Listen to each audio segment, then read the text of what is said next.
Hello friends. How are you all? I hope you're all having great day. So we are back with an interesting movie on what if Naruto was in Chainsaw Man. Here is a quick summary. She always wanted to form equal relationships with others. She could only form relationships through the power of fear. So, she always longed for something like a family. In a twist of fate, Makima encounters someone that turns her whole world upside down. An amnesia-stricken blonde with a mysterious past, mystical powers, and a habit of giving her lots and lots of hugs. But before we start, we always provide the best and the most interesting what if and IM videos for you. So be sure to subscribe to our channel and like this video. It gives us a lot of motivation to make more stuff like this. Also, if possible, share this video with your friends. Now let's start the story. An explosion lit the night sky. A blast so powerful, so radiant, that it seemed as though the sun had risen over Tokyo. Despite it being dark moments earlier. Makima blinked. She stood from the couch, stopped reading a book. Her dogs, numerous in number, whined in protest. All 7 of them barked loudly. They encircled her, blocked her path, and refused to let her leave. It was as if they were protecting her, shielding her from something yet to come. She smiled softly, petting each of them gently. At her touch, the noise ceased. Her canines calmed down and finally let her move to a nearby window. Her suite was located at the 2nd floor of one of Tokyo's most luxurious buildings. Here, she could see everything. The city was grand, sprawled out before her. She overlooked countless humans as they walked below, each one like tiny ants on a planet so vast, going about their daily lives, most of them oblivious to the inner workings of the world. Oblivious to the ones who pulled the strings from above. This time was different, however, Makima noted. She tilted her head curiously, crimson locks spilling over her beautiful face. For once, people stopped their various activities. Cars braked to a halt, creating traffic jams across the city. She discerned the voices of thousands, her sense of hearing enhanced by lower lifeforms across Tokyo. From mice, to birds, to certain pets, she could borrow their ears and listen in on almost any conversation. People whispered fearfully. Many stared at the night sky, perplexed, wondering what the source of that flash was. Makima followed suit, golden eyes drawn to the upper atmosphere. A glow seemed to cover the world. And suddenly, she could see it, a display of power unlike anything since the Gun Devil's rampage. A display of power that rivaled. Perhaps even surpassed. The primal devils.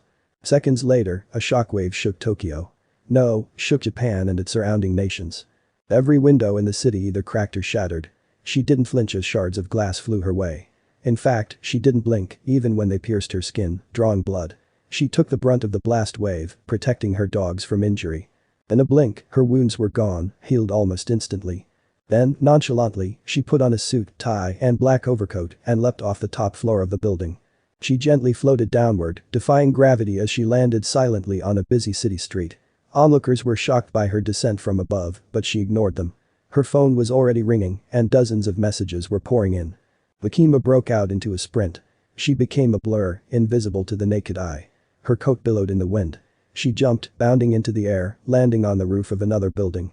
She continued this pattern, leaping and running upon buildings until she was standing atop the tallest skyscraper in Tokyo. There, she looked up and witnessed a battle like no other. She could see it clearly. 3 figures. First, a giant purple monstrosity.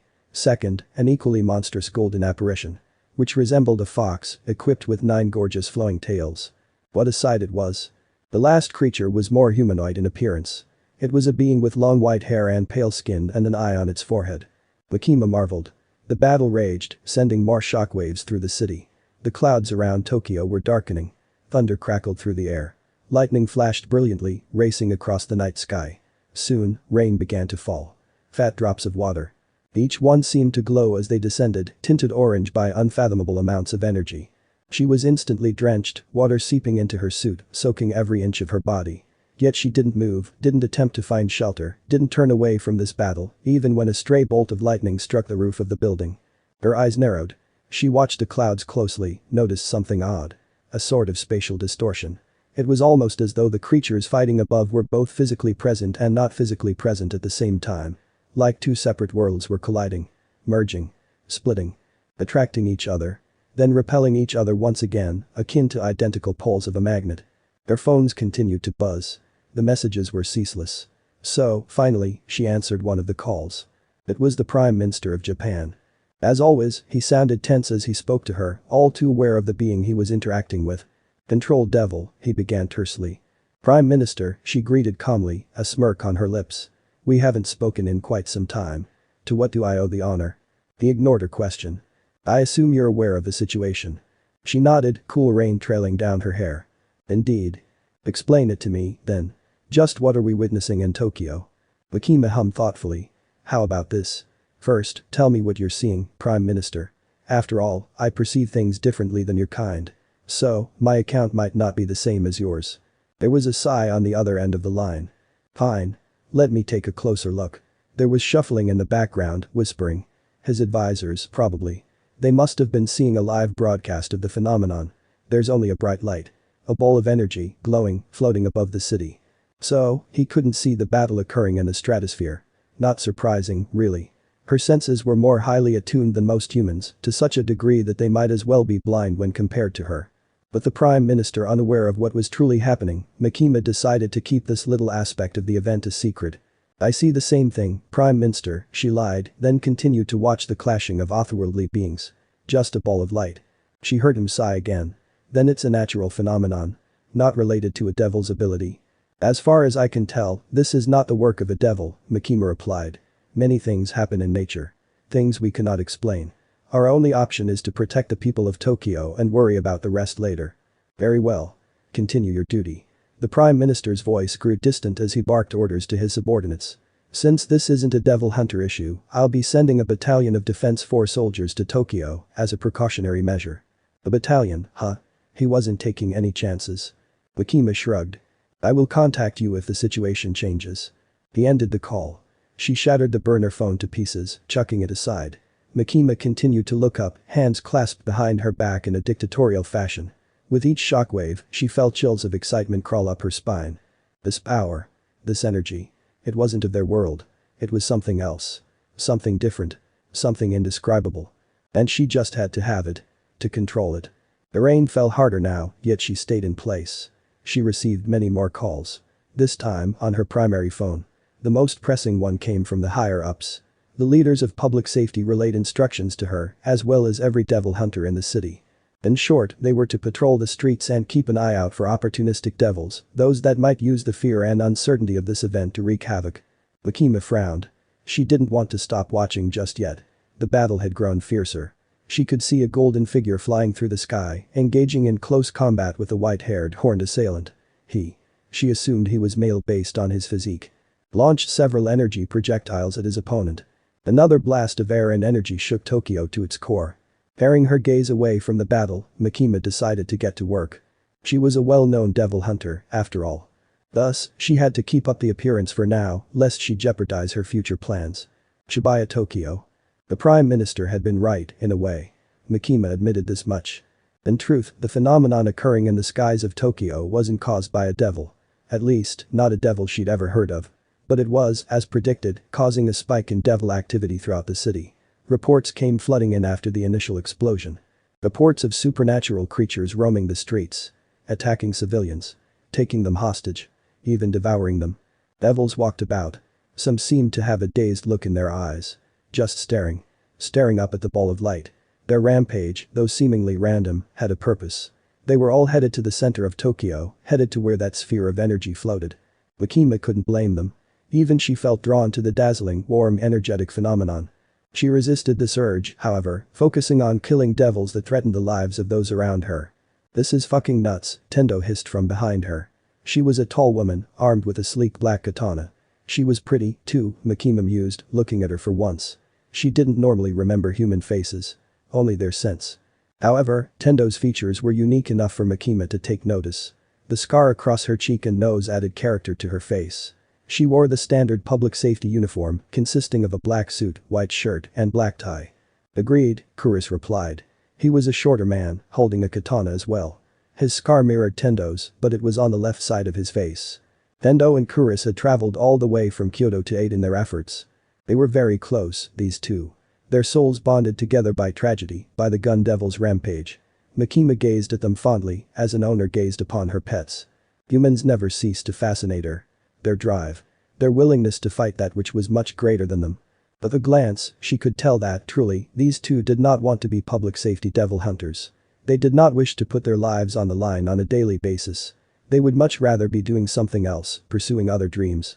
But pride made it impossible for them to stray from the path circumstance had laid for them. Killing the gun devil. This was the goal of nearly all young devil hunters. The terror that befell humanity 13 years ago was still fresh in their minds. Even if the task seemed impossible, countless people joined either civilian or public safety for the express goal of hastening the gun devil's death. Tendo and Kuris were no different. Humans, she thought. So fascinating. Watch out, Miss Makima. Tendo's cry reached her ears. Her subordinate began running, blade drawn. A devil was approaching, barreling through the street. Shaped like a crocodile, it knocked over power lines and sent civilians scurrying like ants. Tendo stood beside Makima, trying to aid her. She found it adorable. Please get back, Tendo, Makima soothed. Focus on helping civilians. Tendo hesitated but nodded. Makima held up a single finger. The crocodile-like devil was the size of a building. It rampaged mindlessly, kicking up cars, cracking the ground beneath its feet. She pointed at the creature. Bang. An invisible telekinetic force erupted from her finger, striking the creature head-on. A single attack, and its skull exploded. Blood sprayed with much force, splattering buildings and people alike. She wiped a spot of crimson from her face. Good thing it was still raining. Water falling from the sky soon washed the blood away. Makima placed her hands in the pockets of her knee-length black coat, turning to her subordinates with an easy smile. Both Tendo and Kuris stood there, stunned. They glanced at her, then the deceased devil with a mixture of awe and envy. Like every human she'd encountered, that spark of inferiority glinted in her subordinates' eyes. To them, she was at a height they could never attain. At a peak too high to climb. Phone in the civilian hunters, she instructed. Have them clean up this mess. Kuris quickly snapped out of his stupor. Of course, ma'am. While he made the call, Tendo followed after her. Miss Makima. Hands still in her pockets, Makima turned with that ever-present smirk. Yes, Tendo. There it was again. Tendo was avoiding eye contact. Looking everywhere else but at Makima. Feeling small. Inferior. What do you suspect that thing is? She was referring to the orb in the sky. Makima shrugged. I have no idea. Why you think it's a devil? One like the gun? Makima looked up. The sky was so wonderful, so dazzling. If I were to hazard a guess, I'd say no. This is unlike anything I've ever seen. Tendo looked sad, even though she tried to hide it, her calm collected persona cracking. I really hope it's not a powerful devil. The world can't take another tragedy. As she spoke, Makima continued to stare upward. Her eyes widened. It was subtle, but the ball of energy had become brighter. The rain fell harder as well. The lightning grew more luminous, and the sound of thunder pounded against her ears. Something's about to happen. She could feel it. Tendo, take Kuris and find shelter. Now. The sternness of her voice made Tendo stiffen. But she listened, dragging her buddy to the nearest building. Hands in her pockets, Makima watched calmly as the ball grew brighter. To the point where she couldn't see the beings within anymore. Then, suddenly, bolts of lightning flew from the orb. Purple electricity struck dozens of skyscrapers across the city. The largest one hit the very center of Tokyo, generating a cloud of smoke that rose into the sky. Finally, one last bolt. Orange in color. Struck a forest outside the city. Makima's gaze narrowed, eyes following the final lightning strike. When it was over, that orb of energy was no longer there. It had vanished without a trace. A defect of equality. The young man awoke to darkness. And dirt. And trees. And rain. Pouring, pounding rain. He sucked in a sharp breath. The smell of nature reached his senses, bringing with it a feeling he could not describe. A familiar feeling. One that reminded him of home. For a time, he laid still. Staring. Just staring at angry clouds as they spewed water from above. He was also under a tree, under its large sheltering branches. When he finally tried to move, pain tingled through his entire body. So deep, so visceral was the pain that he was left breathless, panting, and heaving as waves of discomfort washed over him. A grunt escaped his lips. From head to toe, agony was there to greet. Like an old friend, it remained with him, held him, providing no respite. What happened to me? He was soaking wet. His clothes were torn to shreds, and there was blood. A lot of blood.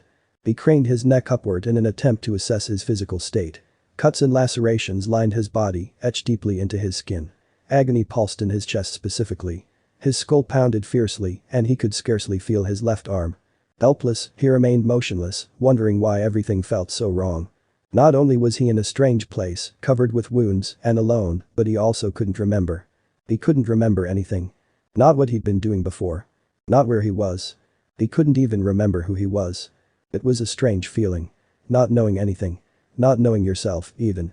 He was aware of himself as a unique entity, as a human being with thoughts and feelings. But internally, he had little idea about himself. Little idea of where his story began and where it was now. Shit. He closed his eyes, opening them a moment later. Fine, then. He wouldn't let that little setback get him down.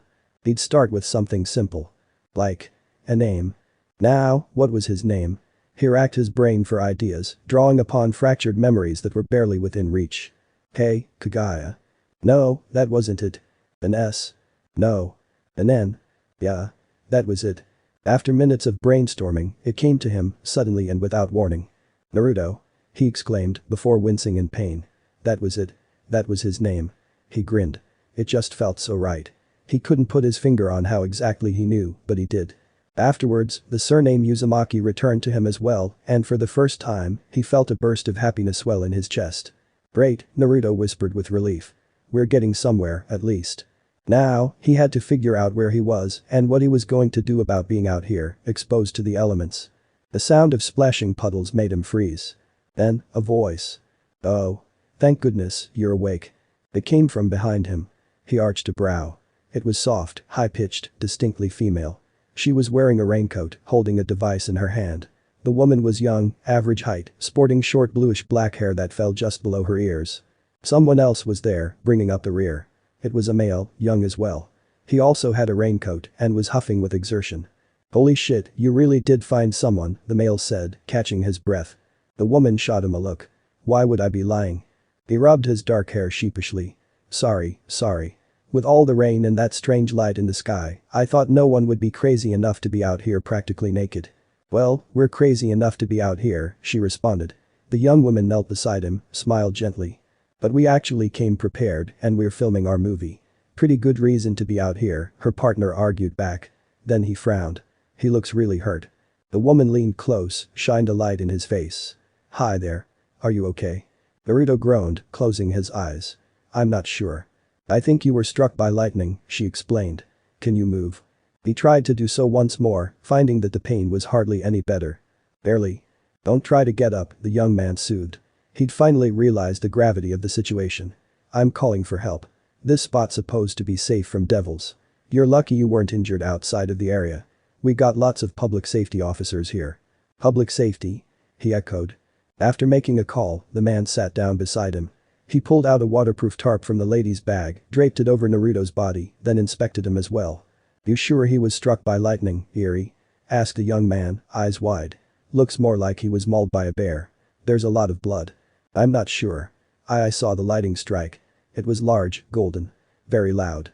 Eerie tried to explain it. She seemed to also notice the severity of his wounds, growing pale. Yuta. Hey, the male, Yuta, said softly. What's your name? Naruto, I think.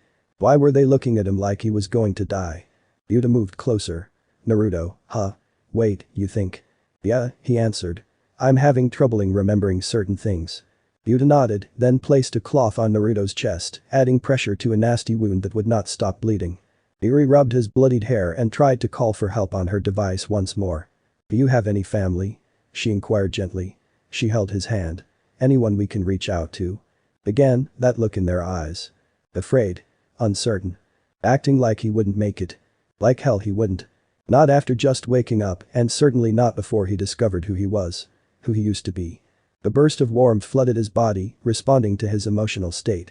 It surged from his stomach. The warmth, now fire, headed to his chest, burning, his wounds hissing with steam. Yuta and Eerie seemed shocked, almost jumping back. And then, a sudden, mighty wind blew, knocking Naruto away from the tree. The massive gale made his eyes tear up, blinding him momentarily. But when he could finally see, he wasn't quite sure what he was looking at. The large, mutated bird descended from above, beating its wings with such ferocity that the tree behind him was torn from its roots.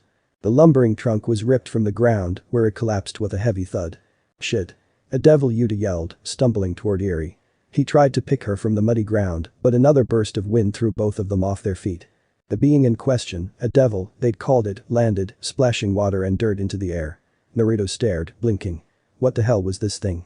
It was a bird, yet many, many times larger, and it looked hideous, like a vulture, but much more monstrous.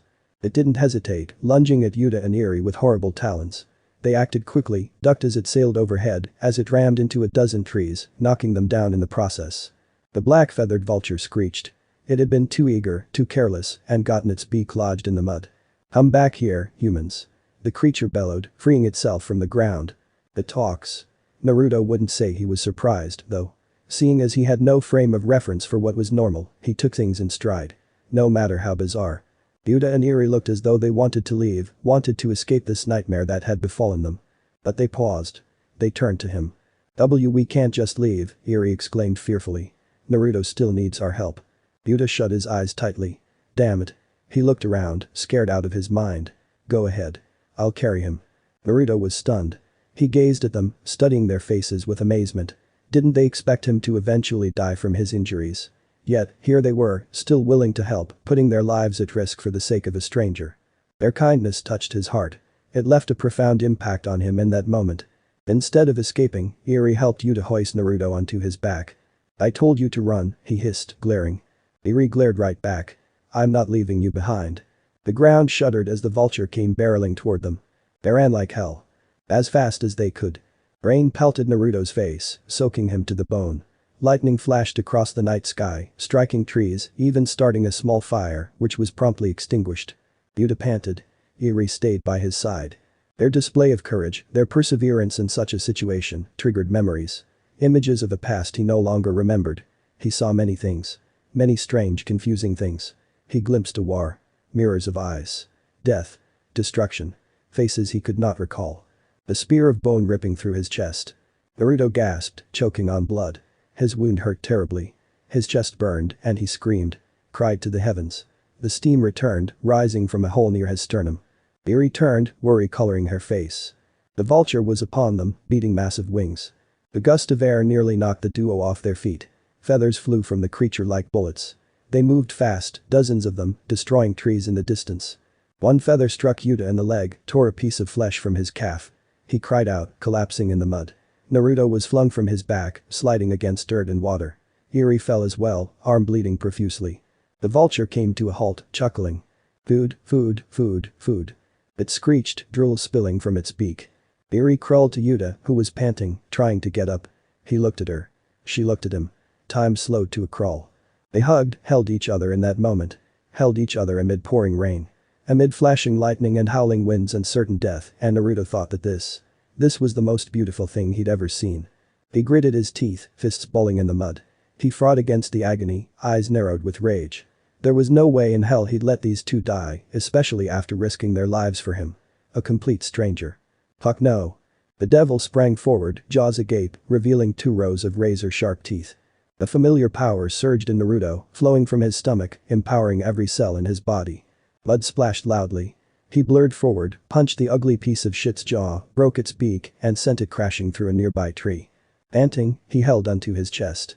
The wound was healing, very, very slowly. But healing, nonetheless. "Naruto?" He heard Eri's voice, the shock, the amazement. Naruto turned, only grinned. He stood in front of them, protectively. The vulture recovered, blood leaking from its wrecked maw. It stared him down, fury burning in its beady eyes. "Fool. You dare strike me?" The devil howled, readied itself for another attack. It fluttered its wings, sending a hail of razor-sharp feathers flying their way. In truth, Naruto didn't know how he did it. Neither did he care.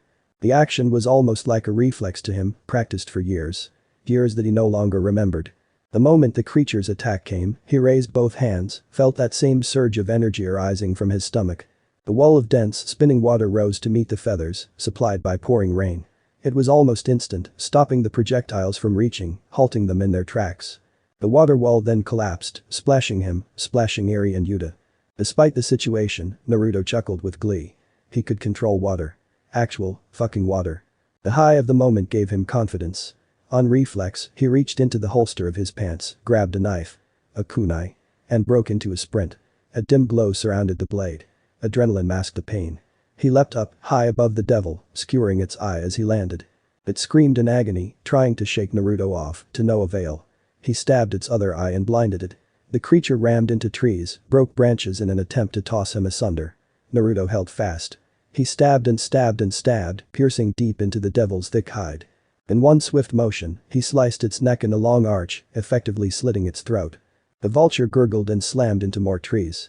Naruto gritted his teeth, taking the brunt of the force, blood bubbling up his throat. Yet he held on, kept his kunai in place. In desperation, the devil took to the skies, beating its great wings. They flew upward, so high that the forest now seemed like tufts of grass. So high he thought he could touch dark angry clouds.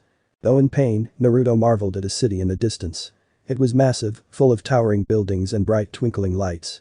He gritted his teeth, found that energy one more time. This time, the wind obeyed, controlled by his will. Again, on reflex. He didn't truly know what he was doing. Naruto formed a hand sign, and a blade of compressed air descended like a guillotine, slicing the devil's head off. "You filthy Huma-ak." The word stopped in its throat, head separated from body. It died instantly. And so, victorious, Naruto let go. He fell. The dark, unforgiving ground raced to greet him. This sucks, he thought. Just when he'd started to discover some things about himself, he'd end up dying. Injured, in pain, and plummeting from the clouds. He smiled despite the agony, despite the fear as the earth loomed ever closer. At least he could protect Yuta and Eri. The first people he'd ever met. At least he did something worthwhile. Something genuinely good. The air was strangely gentle as he fell, peaceful. Utterly exhausted, he closed his eyes and let himself be held by it, let himself be carried and taken. If the fall didn't kill him, his injuries were sure to do it. He accepted it, strangely enough, accepted the fact that his life, though short-lived, was about to end. Or so he thought. Naruto felt something mid-fall. Something like gentle hands. They wrapped around him, slowing his descent to earth. This person, they were warm. They were soft. And they smelled good. Amazing, even. Like flowers and rain and sunshine. With a hint of blood. They held him and stopped the fall. He didn't open his eyes. Not yet. He let himself be held, let himself be safe in this person's care, in spite of the rain and the pain and the freezing wind. They were floating now, suspended in midair. Naruto finally opened his eyes. He looked up, saw the most enchanting set of eyes. They were golden. They seemed to glow, covered with two strange rings around each pupil. Then he noticed her hair. Fiery red. Two crimson bangs caressed her cheeks, tossed about by the wind. Her face was beautiful. Simply beautiful. Perfect by all accounts. She was smiling, too. It was a smirk, a confident twitch of the lips. She looked at him curiously, head tilted slightly. She was dressed in a suit and tie, not concerned by his injured, bloodied state. The woman held him steady, one arm under his back, the other under his legs. They floated down until the forest no longer seemed small, and the trees were as large as they were supposed to be. The glowing, ethereal chain, one attached to her abdomen, flickered out of existence when they landed. She remained quiet. Howling wind and pouring rain filled his ears. Naruto looked up, studied her face. She'd taken on a more inquisitive look. She glanced around, spotting the carcass of that bird-like devil. "You killed it," she stated. Fascination, rather than surprise, tinted her voice. Naruto liked her voice. "Yeah." She looked at him, smiled. Even while so injured. He wanted to laugh, but even the thought made him wince. "I guess so," he whispered. "I don't really know how I did it." "You don't?" "I don't." She seemed even more interested. "What is your name?" "Naruto," he answered. "I think so, at least." The woman arched a slender brow, but nodded. "I'm Makima." Makima. He thought. His hero. An angel. Another kind person, like Eri and Yuta. She set him down so he could stand. He hardly could, wobbling on his feet. She steadied him with those slender yet powerful arms. They were close, so close he could feel her breath against his cheek. "Who are you, Naruto?" Her voice sent chills down his spine. "I don't remember." He answered honestly. No use lying. Maybe she could help him remember. Help him get better. "Is that so?" "Uh-huh," he whispered tiredly. She smiled that same gorgeous, all-knowing smile. "If that's the case, then let me be the first to tell you this." She leaned closer, whispered, "Welcome to our world, Naruto." Our world? What did she mean by that? His weight fully against her body, he struggled to keep conscious. She ran her fingers through his hair, softly, gently. She massaged his scalp in little, soothing circles. "I'll help you. Don't worry about a thing," she reassured. "As long as you listen to me, everything will be okay." Naruto wanted to sleep, to lay down and close his eyes. He could barely process her words. He could hardly comprehend what she was saying. He remembered Eri and Yuta in that moment, remembered their display of affection for one another. Naruto wanted to thank Makima in a way that meant something. A way he felt was beautiful. He looked at her. She gazed at him, blinked curiously. Naruto reached forward. He wrapped his arms around her, held her as tightly as he could, rested his face in the nook of her neck. "Thank you. For saving me." Makima stiffened, froze against his touch. Her eyes widened, then quickly reverted to their usual size. Controlled. Unfazed. Like she always was. She returned his hug and wrapped her arms around his waist. She pulled him into her. So close that he could feel her soft bosom against his own. The rain continued to fall, and their clothes were soaked beyond measure. They were practically skin against skin. Body against body. "As long as you listen to me, you'll be fine," Makima repeated, eyes glowing hypnotically, a glint in her amber gaze. Her breath tickled his ear. "Well, Naruto. What do you say? Will you give me all of you? Will you give me the entirety of your being?" He lost consciousness, her final words echoing in his mind. "Oh, yeah," Naruto mused. He had to thank Eri and Yuta as well. Darkness gazed out over the vast expanse of hell. It was shaking. Everything was shaking. Trembling. Tremoring. Bolts of lightning flashed above him, and the doors of hell were left rattling in the wind. Countless devils, roused by the sudden noise, fled in all directions. It was chaos, mayhem. Some emerged from the ground. Some descended from above. Some simply stood there, entranced by the strangeness of it all, by the uncertainty that crackled through the air. Hell was, quite frankly, ablaze with activity. Not unlike the times when Pachita had wreaked havoc across the home of all devils, cutting hundreds down with his buzzing, slicing chainsaws. "Interesting," Darkness spoke. His voice was but a whisper, yet rife with thunderous power. Opening, closing, the doors of hell slammed with such force that its eerie sounds echoed through every corner of this hidden, inaccessible dimension. Darkness walked. And all activity ceased. With each step, wandering devils froze. Then they fell to their knees as he passed them by. Out of fear, out of reverence, out of malice, or out of jealousy, each devil's motive was unclear, known only to themselves. Yet, they still bowed before him, still showed him the respect he was due as a primal entity. Darkness watched with multiple eyes, observing his surroundings with mild intrigue. Hell was bathed in a mystic glow. A sort of light that was unnatural, a light not affected by his abilities. Because everywhere he went, blackness followed. He was clothed in it, bathed in it. Like the endless void of space, anything caught within his shadow was swallowed up, never to return. A stray devil suddenly flew past his line of sight, disrespecting him by not paying penance. It was a devil with dark metallic wings and long, silver hair. A child. A baby devil. Recently born in hell, by the feel of things. She was ignorant, it seemed, unaware of the hierarchy that existed here. In time, she would learn. She would realize that one could not just do as they pleased in the presence of a primal being. Without remorse, Darkness pointed a single finger. The winged devil died, instantly. It was a gruesome display. Once beautiful, the devil exploded, limbs flying, organs bursting, blood raining. He walked over the corpse as she faded from existence. Soon, she would be reborn on Earth, as all devils who died in hell were. By now, space was shifting, distorting itself. Every door above opened, and Darkness peered into the void. He saw something. Something that intrigued him to such a degree that he could do nothing but watch. Not out of fear. Or alarm. But out of a desire to know. To understand. And to comprehend. He witnessed the battle clearly. It was a war, more accurately. Three beings clashed in a way he and the other primal devils often did, causing great cataclysm and unparalleled destruction across a barren world. Even from a distant plane of existence, their power could be felt, and it affected hell so profoundly that grand displays of lightning covered the skies above, bathing the land in a bright luminous aura. A stray bolt raced toward him, Darkness took the blast without flinching. The devils behind him weren't so lucky. They were vaporized by purple lightning, too weak to accommodate such energy. At first, he thought these three were primals, just like him. Or like death. But upon closer inspection, he realized that they weren't devils to begin with, they felt more human than anything else.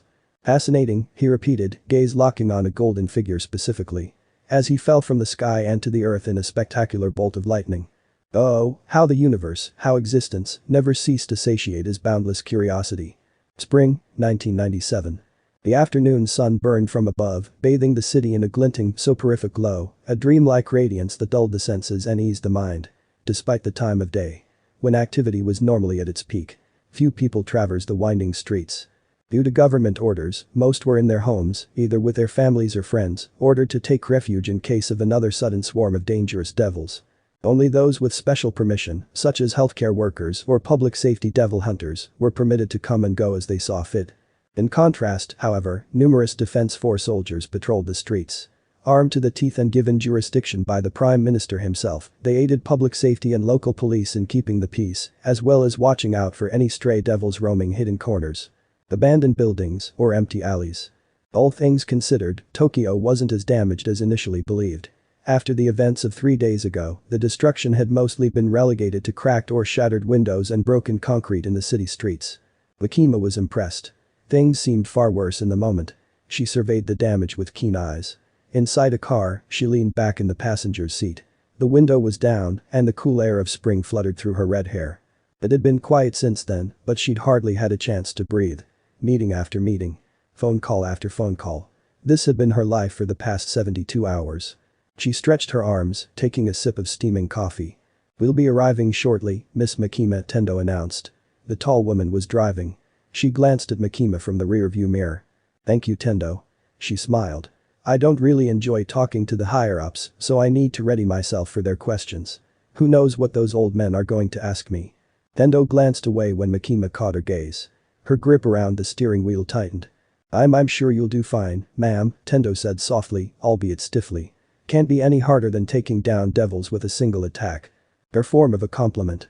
Makima nodded absently, continued to display nothing but strength and assurance in herself. "That's where you're wrong, Tendo," she thought. The higher-ups knew almost everything about her. She'd been raised by the state, by the government, after all. For the greater good of Japan and, by extension, humanity.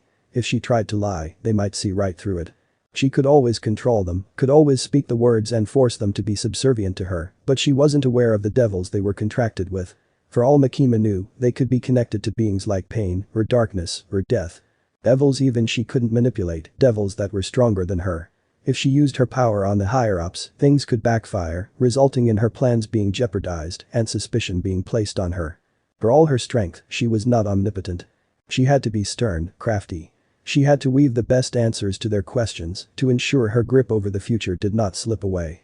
Makima leaned back in her chair, buttoned her suit and straightened her tie. After this meeting, she would be visiting Naruto at the hospital to check on his condition. Her newest pawn, the blonde that fell from the sky, had been in a coma for the last 3 days, the wound in his chest so gruesome, even the best doctor in Tokyo couldn't understand it. Even she couldn't understand it. Couldn't understand him. He was human, of course. All of her senses told her this. He felt human, smelled human. Yet his physical capabilities, even while on the verge of death, was on par with Quanxi, the first devil hunter. It was interesting, to say the least. Makima had many theories on the matter. What she'd seen in the sky that day, the merging and scattering of worlds, wasn't something she'd consider surprising. After all, hell, her place of birth, was located in a different dimension and was not accessible by normal means, either.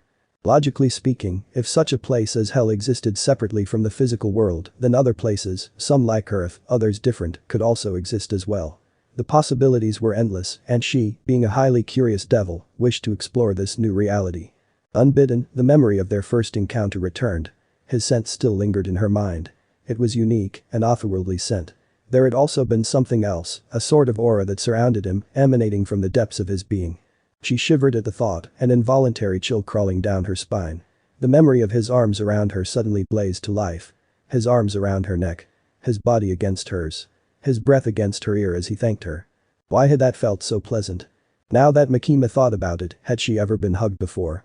Even as a child, newly reborn on Earth, none of the government officials had so much as shown her an ounce of affection. It was a confusing feeling, to say the least. But not terrible. "We're here, ma'am," Tendo announced, snapping Makima from her thoughts. The car slowed to a halt in front of a large building. Devil Hunter headquarters stood starkly against a silent city. Unlike the streets of Tokyo, activity here was ceaseless. Devil Hunters came and went, some in pairs, some alone. Tendo parked at the front, in a lot overlooking the elegant building. It was beautiful, a unique architectural structure with multiple stories, a well-kept garden, and various flags waving in the wind. "This shouldn't take long, Tendo," Makima stated. "I'll call you when I'm finished." Tendo nodded once. She unlocked the doors. "And after that?" "We'll be heading to the hospital," she answered, earning a nod from the taller woman. Makima opened the door and headed down a straight path. As she moved, several devil hunters paused, staring after her. Some nodded in respect, greeting her with nervous smiles. Others froze as she walked by. They placed her on a pedestal, yet kept themselves at arm's length. She entered the building, greeted more hunters, and headed to the highest floor. There, Kishub was waiting. She recognized his scent even before she saw him. As always, she took a moment to study his face, to remember his features, eyes trailing the long scar that ran from his lip to the end of his jaw. He was an older man. Handsome, yet clearly aging. His graying hair glinted beneath the bright lights.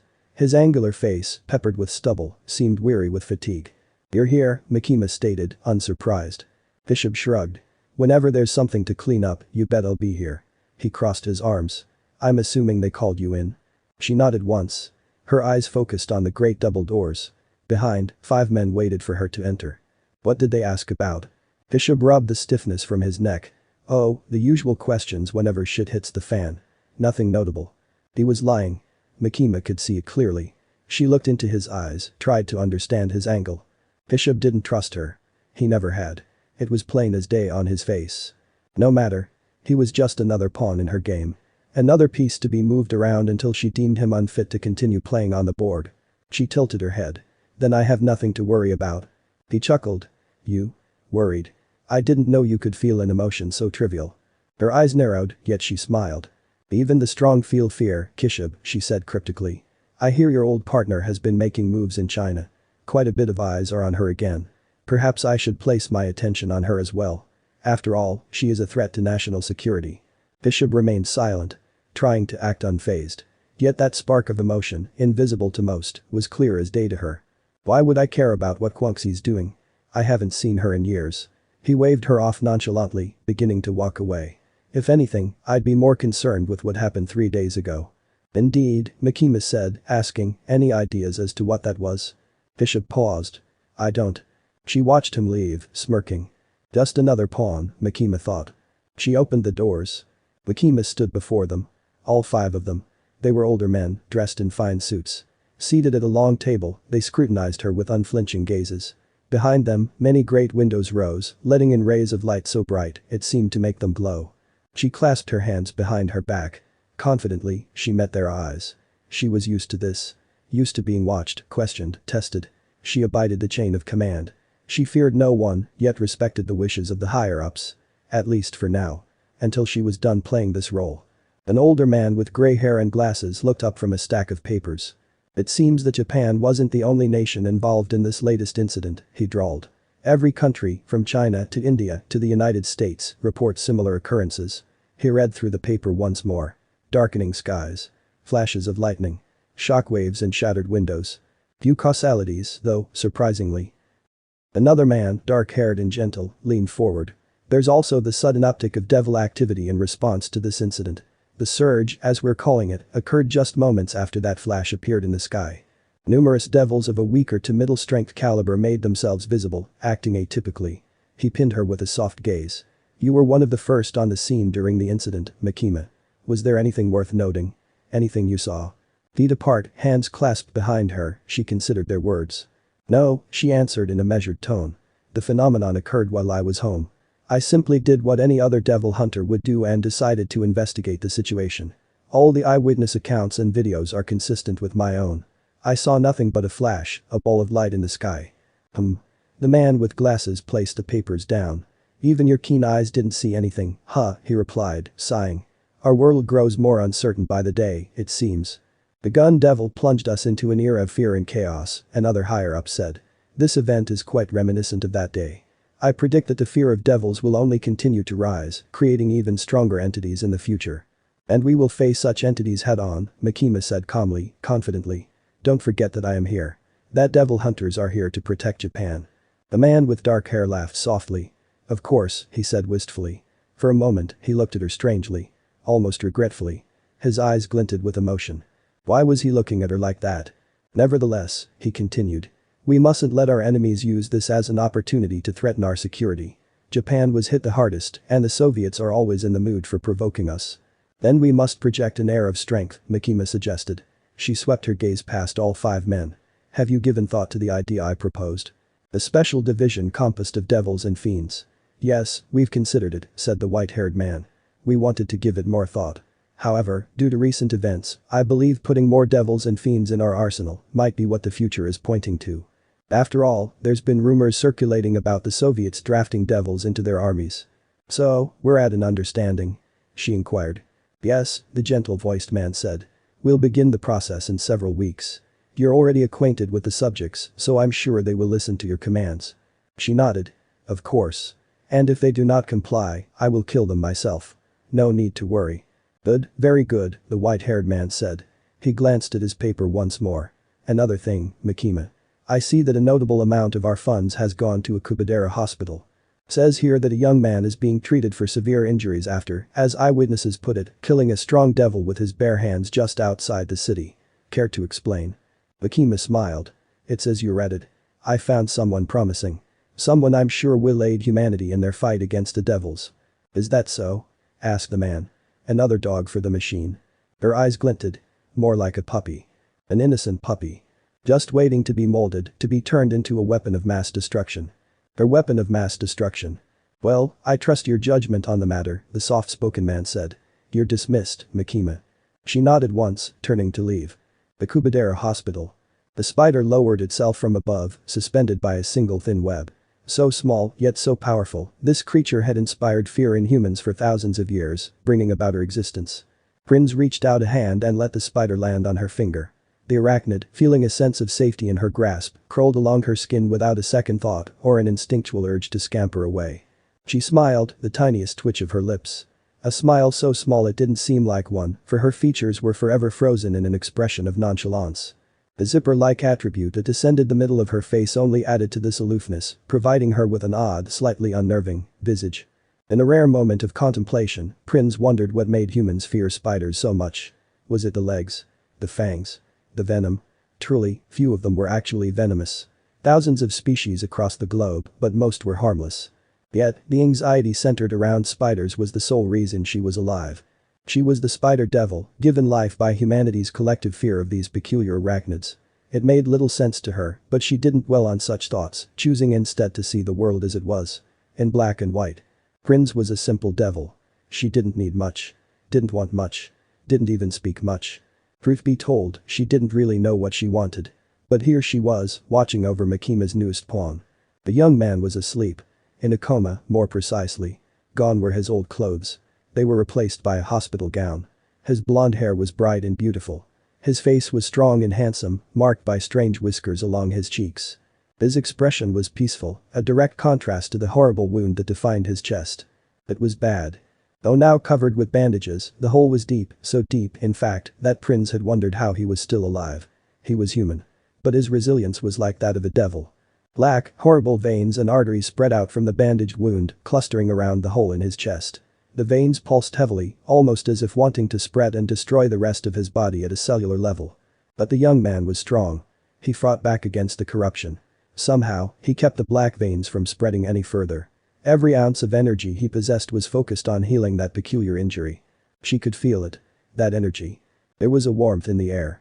It felt like water flowing around her, emanating from the sleeping blonde. This energy was so palpable, she swore she could see it whipping about the room, a shudder running down her spine. Prinz leaned closer, walking on multiple legs. This felt eerily similar to what had set the skies ablaze 3 days ago. She leaned even closer, suddenly drawn to his motionless body. Could he be responsive? The hospital room's door opened. Prinz flinched back, returning to her position among the shadows. Makima walked in with a doctor, and Prinz sank into the walls, disappearing from view. The red-haired woman glanced her way, knowing Prinz was present, but the human doctor couldn't see her, even though it was afternoon. The two talked for a time, discussing the young man's prognosis. Makima listened intently, glancing at the blonde every so often. We don't know what the problem is. We've ran multiple tests, drawn blood, collected cultures. The doctor frowned. She was a short middle-aged woman with glasses and graying hair. There's no sign of infection. Yet that wound refuses to begin the healing process. See those black arteries and veins? I've never seen anything like it. Makima crossed her arms. How about surgery? We considered it. She paused, finding the words. You might not believe this, but every time I placed a surgical instrument inside the wound, be it steel or iron, the tool would crumble into dust. She glanced at Naruto. Perhaps it's the work of a devil, the doctor suggested. That's more your domain, so I have little knowledge on the subject. Makima nodded once. She strolled around to where Naruto slept, running her knuckle along his whiskered cheeks. Thank you, Dr. Aya, Makima stated, eyes fixed on the sleeping young man. I'll take it from here. Aya, straightening her glasses, looked on curiously. What will you do? Wait. She titled her head. Wait. Makima crossed her arms, a look of complete assurance on her face. In time, he will awake. That, I'm sure of. She glanced at the corner of the hospital room, where Prinz was. I'll be taking him to my home. But I'm not sure that's a good idea, Aya ventured, sweat pooling at her brow. He's not stable. Not yet, at least. If you wait a couple more days, maybe. Will you be quiet? Aya's mouth snapped shut, eyes lowering. Sorry. But girl. Makima smiled pleasantly. Now, listen. You will discharge him today. Write up a report concerning his prognosis. Hand over guardianship to me. And keep quiet about your findings. In fact, remove all documentation about his injury from the hospital's medical health record. I want everything wiped clean. Is that understood? Aya nodded, obeying her without question. Yes, of course, Miss Makima, Aya intoned. She exited a moment later, which left Makima and Prinz alone. The spider devil emerged from the wall, almost as though it was made of liquid. Lady Makima. Makima retracted her hand from Naruto's face, turning. Take him to my home, Prinz, she instructed. Watch over him until I get there. Let no one see you. As you wish. Prinz dipped her head, scooped Naruto up gently. In her arms, he looked so peaceful, so calm. She wondered if he would be just as calm if he were awake, if he saw her multiple eggs and the eerie zipper etched into her face. He'd probably look at her with disgust. Shaking those thoughts from her mind, Prinz also grabbed the IV pole. He was attached to intravenous fluids, whereby he received nutrition, despite his comatose state. Then she sank into the ground, taking him with her, until she disappeared from sight. The last thing she saw was Makima walking to a window, hands clasped behind her back. Like a leader, like a ruler, no doubt planning the action she would soon take. That's who she was. Always looking to the future. Always one step ahead of everyone. DDoE. Makima arrived at nightfall. The day was the most exhausting one yet. No doubt due to a rise in devil sightings across Tokyo. She'd spent several hours coordinating the activity of many teams as they patrolled the streets. She'd also oriented new devil hunters, giving them lectures on ways to handle dangerous, life-threatening situations. She took an elevator to the third floor. Then, she entered one of her rooms. A large suite connected to the second floor. There, her dogs waited to greet her. All of them barked loudly, leaping at her as she made her way through the door. Makima laughed. Genuinely laughed, a giggle escaping her lips. The dogs covered her in loving licks, circling her and barking with glee. She reached down and petted each one of them, running her hands through their fur. She let them play for a time, let them lick and hop and bark. Alright, she said gently. That's enough. Sit. All of you. They obeyed. Sat without so much as a whine. Though their tails wagged excitedly through the air, they listened to her command. Now, back to your room. All of them stood, movement synchronized, before they returned to where they came from. Makima walked into her luxurious apartment. On the walls were paintings, famous, beautiful paintings that always caught her gaze when she entered each room. She passed a small library. It was filled with books, filled with collections of knowledge that had stood the test of time. Over 300 texts were here, and she'd read each one, always hungry for information about the world, about reality, about existence. Makima stopped by the kitchen and dropped off groceries she'd bought on the way home, before she went to the bathroom. She stripped off her clothes and entered the shower, washing away the sweat of today. She let the warm water hit her skin, let herself relax amid all the responsibilities she had begun accumulating. Once finished, she stepped out of the bath, stopping by a lengthy mirror. Makima paused. She rarely looked at herself, rarely took a moment to observe her physical form. She was older. An adult by human standards. She shrugged, deeming her age unimportant. Her soaking red hair framed a face that most considered beautiful. Though, honestly, she couldn't quite see the appeal her current body held. If one thing was constant, though, it would be her eyes. She didn't remember all her past lives, both in hell or on earth. But only these eyes remained. Makima dried herself, moisturized, and put on a simple long-sleeve white shirt and gray shorts. Then she went to see Naruto. He was in one of her spare rooms. Prinz was here, standing over the blonde with both hands clasped in front of her. Lady Makima, the spider devil greeted. Welcome. Makima nodded once. She approached the bed where Naruto laid, his eyes closed, face peaceful. She studied his features, mapping its uniqueness with a sharp gaze. Any progress? None, Prinz answered. He's been like this since I arrived. She shifted uncomfortably, the faintest of blushes tinting her cheeks. I bathed him as well. Humans do that sort of thing daily, don't they? Makima's eyes glinted with amusement. Yes. I also provided spare clothes in the event that he wakes. Good work, Prinz, Makima praised. You may go. Of course, Lady Makima. Like before, Prinz phased into the ground, sinking beneath as though it were water. She was gone, then. Leaving Makima alone with him. She sat at the edge of the bed. It was silent. Even her dogs remained quiet in the other room. I saved you for a reason, Makima whispered coldly. I know this injury won't kill you. Her amber gaze glowed possessively. You're mine, Naruto. Mine to use. To mold. Don't disappoint me by dying. There's so much to accomplish in this world. Silence. Then a sound. She glanced his way. Naruto was speaking. Saying something. She leaned closer. "I'm sorry, Niji," he murmured. "I'm so sorry." "Niji?" Naruto was trembling, shaking.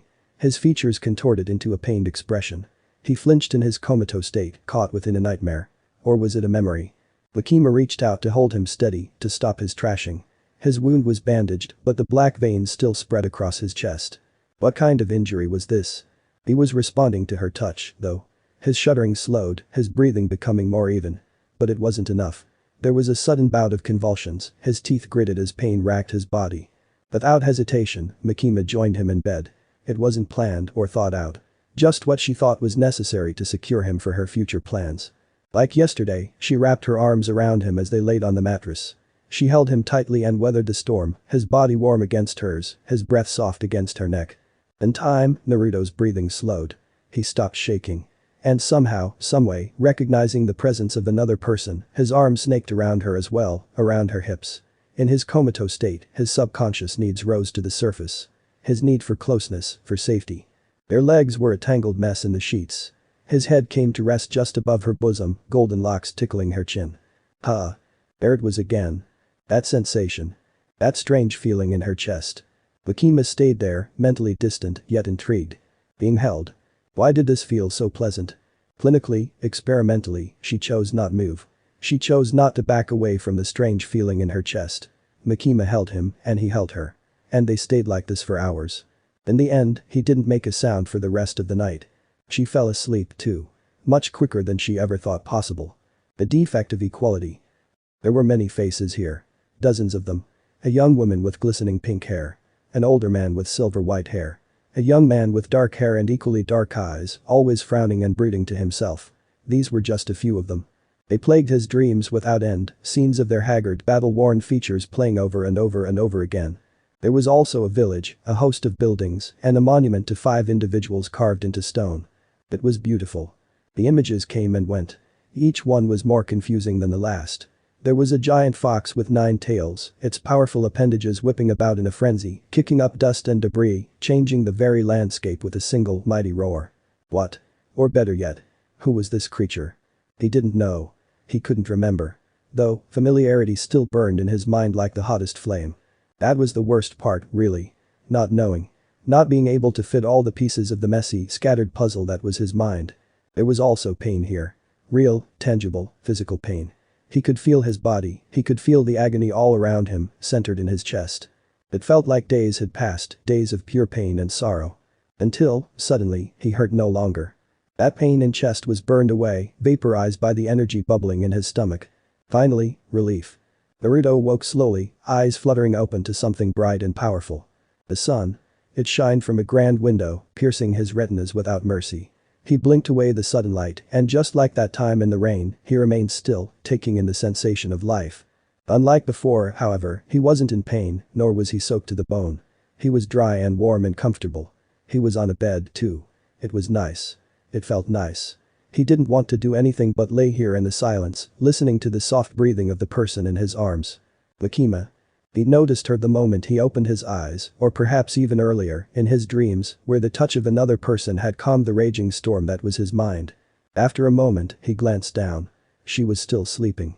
Her red hair fell messily over a beautiful angular face. Her eyes were closed, and she looked so peaceful, so comfortable here with him. She was the 3rd person he'd met, the one who caught him as he plummeted from the sky. He didn't know how, but she had spotted him among dark clouds and pouring rain. Not to mention, Makima did this when she had no reason to. Because honestly, who was he but a random person that happened to be near death? Yet she saved him. Just like Yuri and Yuta had. He glanced at Makima, a sudden happy grin spreading across his features. She must be a good person, he thought. Slowly, tenderly, he untangled himself from her grasp, careful not to wake her. He rolled out of the bed, accidentally tearing out the IV connected to his arm. He panicked as blood welled on his skin, but moments later, the wound closed and the scarlet flow stopped. The minor injury was stitched up in seconds, leaving nothing but the outline of a small scab. So, I heal really fast, he concluded, surprised.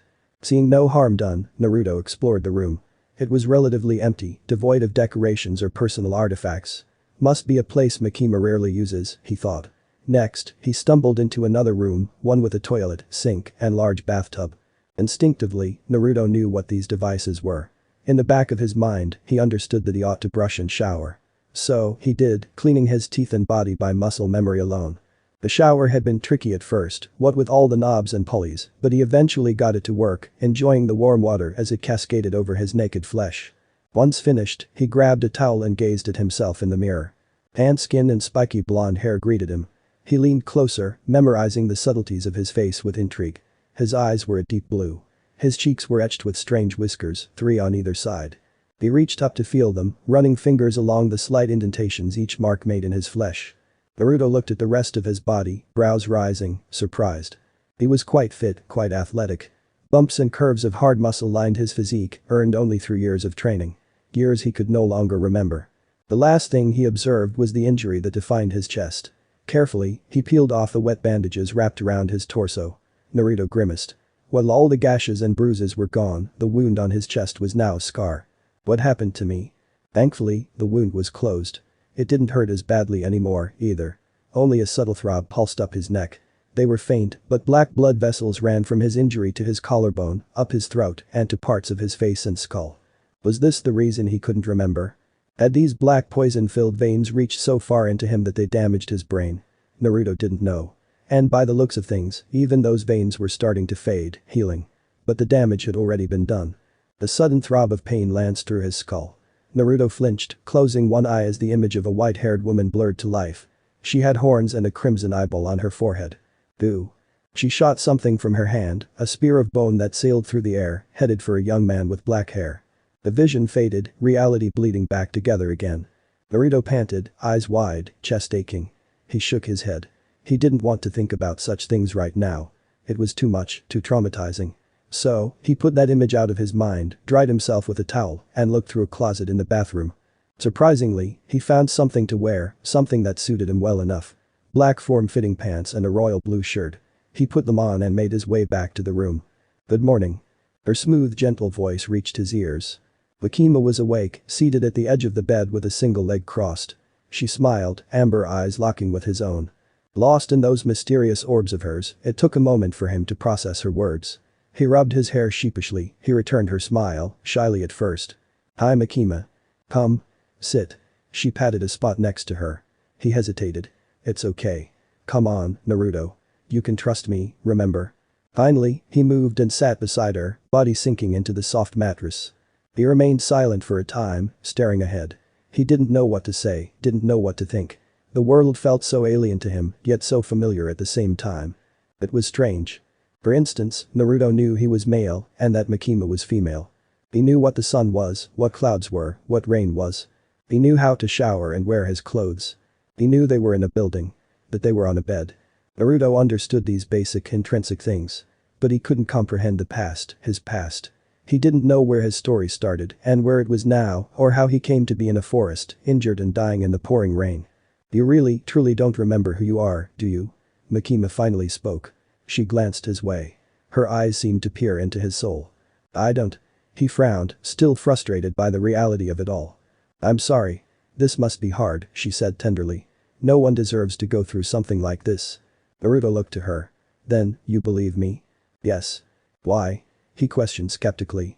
For all you know, I could be lying to you, using you to gain something. She chuckled. Trust me, I'm not so easily controlled. Also, I believe you're genuinely telling the truth. Makima glanced out the window. You don't seem like the type of person to lie. Naruto considered her words. How can you be so sure? I don't even know what type of person I am.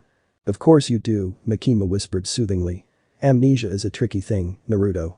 There are many types, some caused by traumatic injuries, others by degradation of the brain.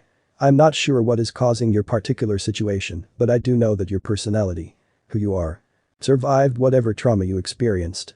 He remained silent and she continued. You saved those 2 civilians, despite your injured state. You didn't give up. You pushed through the pain and put yourself between them and that devil. Makima took his hand, squeezing tightly. Others would have accepted their fate, would have laid down and died. But you didn't. You're a fighter. You take action. You're someone who isn't passive. She looked up at him. That's who you are, and we need more people like you in this world. Her words struck him like a bolt of lightning. Naruto sat there, let them sink in. He might not remember the past, but some part of him still survived. The part that was willing to help others in need, the part that was willing to be thankful and appreciate those that deserved it. Makima was right. He was a fighter. As such, he would fight through whatever was happening to him. Naruto squeezed her hand back. Thank you, Makima. I needed to hear that. The pleased look flashed in her eyes. I'm glad I could help. An instant of silence slipped by. So what now? He inquired. She rubbed her chin and thought. What now, huh? Makima smirked. How about we go out for breakfast? Naruto arched a brow, but his stomach rumbled as if on K. He rubbed his hair sheepishly. I guess I haven't eaten in, 3 days? Precisely, Makima confirmed, standing up. I'll be taking a week off of work so we can spend as much time as we need to help you integrate into society. You're already familiar with many basic things, but you'll find that the world can be a bit harsh at times. Naruto remembered the creature he fought and killed the other day. You mean devils, right? Naruto nodded. Naruto looked at his hands, no longer stained with the blood of that vulture. But he could still recall the feeling as he sliced its throat, as he cut its head away from its body. I took its life so easily, without remorse, he admitted. Did I do the right thing? Makima was looking at him strangely, in a way he could only describe as sheer fascination. You protected 2 innocent people, she answered definitively. You have no reason to regret what you did. I guess you're right, Naruto replied, laughing softly. Still, even devils have feelings, right? They're alive, like me. They must have a reason for doing what they do. Maybe not all of them are bad. She remained silent, then said, perhaps. But I agree, he continued. If one tries to hurt an innocent person, I'm sure I wouldn't hesitate to fight them. Good. Makima clasped her hands behind her back. You'll make a fine devil hunter. Before he could ask what being a devil hunter entailed. Besides the obvious name. Makima was already leaving the room, humming a little tune to herself. Naruto sighed, leaning back on the bed, where he stared at the ceiling. If he were honest with himself, he'd admit that he was scared. The future was uncertain as his past. The world seemed so huge and confusing and intricate even without the existence of these devils. Coupled with such creatures, the complexities of life were multiplied tenfold. Were all devils bad? Did they all look monstrous? Did they have dreams and fears? And what about him? What was he? He had, for a split second, manipulated water and wind. He'd also punched a devil through multiple trees, while Leary and Yuta had been powerless against the creature. Naruto groaned. I'm so confused, he lamented lightheartedly. At least Makima was here to help him, to guide him. Naruto stiffened on the bed, feeling a sudden wetness at his feet. What the? Something was licking him, sniffing about. He quickly sat up and was greeted by the sight of a creature. No, a dog. With snow-white fur and piercing green eyes. The hound sat on its haunches and stared at him, panting excitedly. There was a certain spark, a genuine curiosity in its vibrant gaze, head leaning forward happily. Oh, hey there, he said with a grin. Who are you? Naruto ran his hands through silky fur, earning an approving bark from the dog. It nuzzled into his palm and blinked joyously.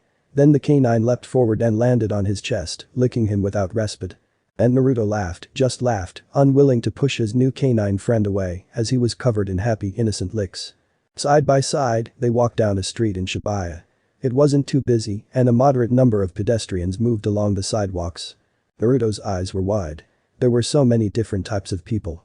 Some short, some tall. Some old, some young. Men and women of all sizes went about their day.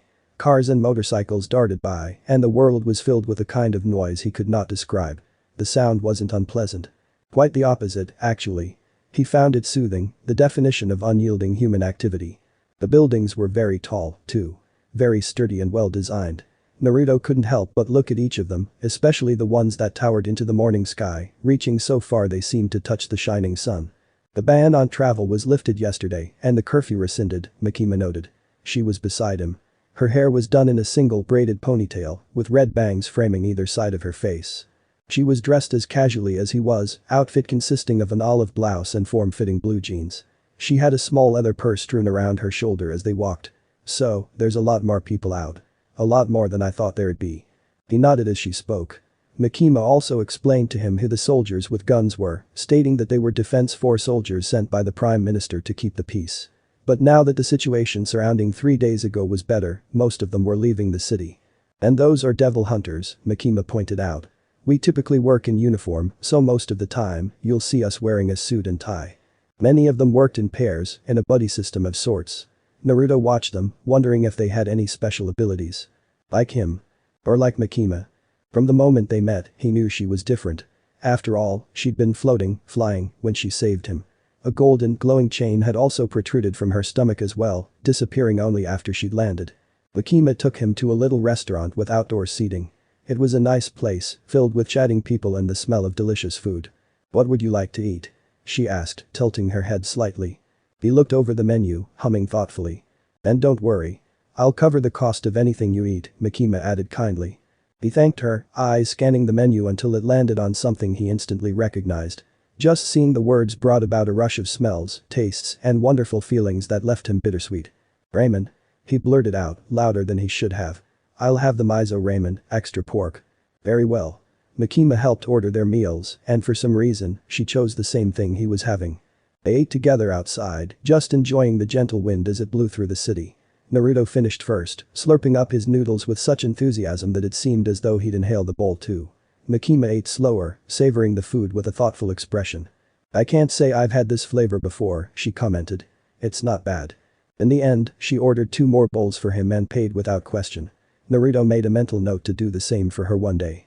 "So, you're a devil hunter," Naruto remarked, taking a sip of his soda. "What exactly do you guys do?" Makima leaned back in her chair. "We primarily kill or capture devils," she explained nonchalantly. "Then most devils are dangerous," Naruto mused. "For the most part, yes," she answered. "That should always be your first assumption when coming into contact with one. Though, typically, devils that have a more human appearance are either friendly or, at the very least, unconcerned with humans. Less harmful, in a way." Naruto nodded slowly. "And these devils? They hurt people regularly?" "All the time," said Makima. "Imagine a room of 100 people. Now, out of those 100, 35 of them will be killed by a devil, not even mentioning injuries those surviving 65 might sustain. 35% of people, Naruto. It's a serious public health crisis. Not only here in Japan, but in the entire world as well." Huh. Naruto let the word sink in. He recalled Eri and Yuta, recalled the creature that would have eaten them alive, painfully and slowly. If he hadn't been there, they wouldn't be alive today. They wouldn't have stood a chance. Makima clasped her hands on the table, leaning her chin against her fingers. "That's why we need powerful people. People strong enough, brave enough. To become devil hunters." He met her gaze head on. "You think I should become one?" Makima's eyes glinted. "Yes, precisely." "Why?" She smirked. "Do I really need to explain why?" Naruto shrugged, grinning. "Because of my powers." "That's part of it," Makima admitted. "But it's also because you had no fear when you faced down that devil." She leaned forward. "I interviewed those two, you know. Eri and Yuta. And they told me you fought without hesitation to protect them. They consider you their hero." "They do?" A blush tinted his cheeks. "And no. They saved me too. If anything, I should be grateful to them." "The point still stands," Makima continued. "You're the kind of person we need at public safety. An anomaly. Someone to turn the tide in humanity's war against devils." She had a point. He couldn't argue with her logic. If he was as special as she'd made him out to be, perhaps he could do some good here. Help people, like he did for Eri and Yuta. What else would he be doing, anyway? He had no memories of the past. No responsibilities. No friends. No job. He had nothing. Maybe the best thing for him to do would be finding a purpose, occupying his time, using his abilities to help those who couldn't help themselves. At least, until he understood more about himself, about the world. Naruto looked up at her, this strange, mysterious, and deeply persuasive woman. Never mind him. Who was Makima? He wondered. There was something about her, in the way she held herself, her poise, her composure, that was completely different from those around her. "Oh? Good morning, Miss Makima." The sudden, unfamiliar voice. Naruto turned to his left. Sasuke. That name left his mouth before he could stop it. The new arrival, a black-haired young man, arched his brow. Sasuke. Who the hell's that? Naruto frowned to himself, shaking his head. "Sorry, you just look familiar. Like someone he used to know." "Eikawa, Himeno," Makima greeted. "Good morning, you two. What a pleasant surprise. You're out on patrol, I presume?" "Yeah," Hayakawa answered. Naruto eyed him curiously. He was tall, pale, with blue eyes. His dark hair was pulled up into a top-knot bun. He was dressed in a suit and tie, as most devil hunters were. And strapped behind his back was a single sword, sheathed, yet ready to be drawn at a moment's notice. Naruto squinted. Something about his face, his mannerisms, were familiar to him. "It's been really busy today, especially now that more people are outside," he continued. "I can tell." Makima nodded. "Don't push yourself too hard. We can't have one of our best agents burning out. I won't, Hayakawa said, cheeks flushing.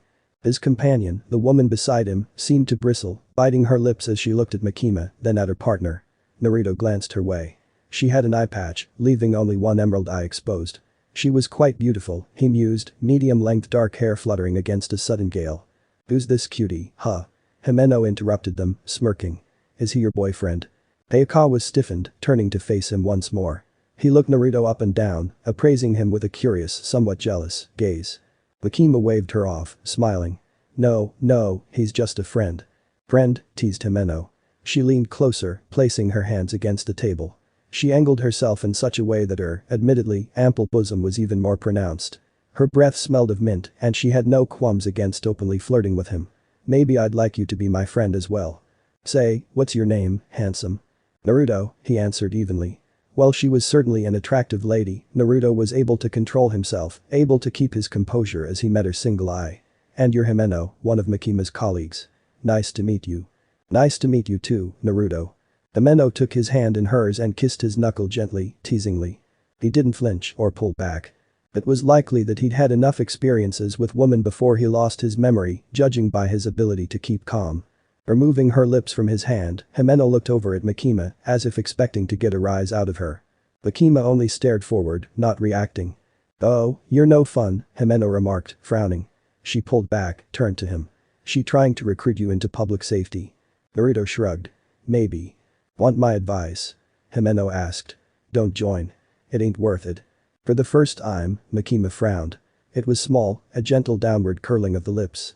Stop it. Hayakawa groaned. Don't try to discourage him. If Miss Makima thinks he has what it takes, I'm sure he'll be fine. I'm only kidding, Aki. Lighten up. Himeno chuckled.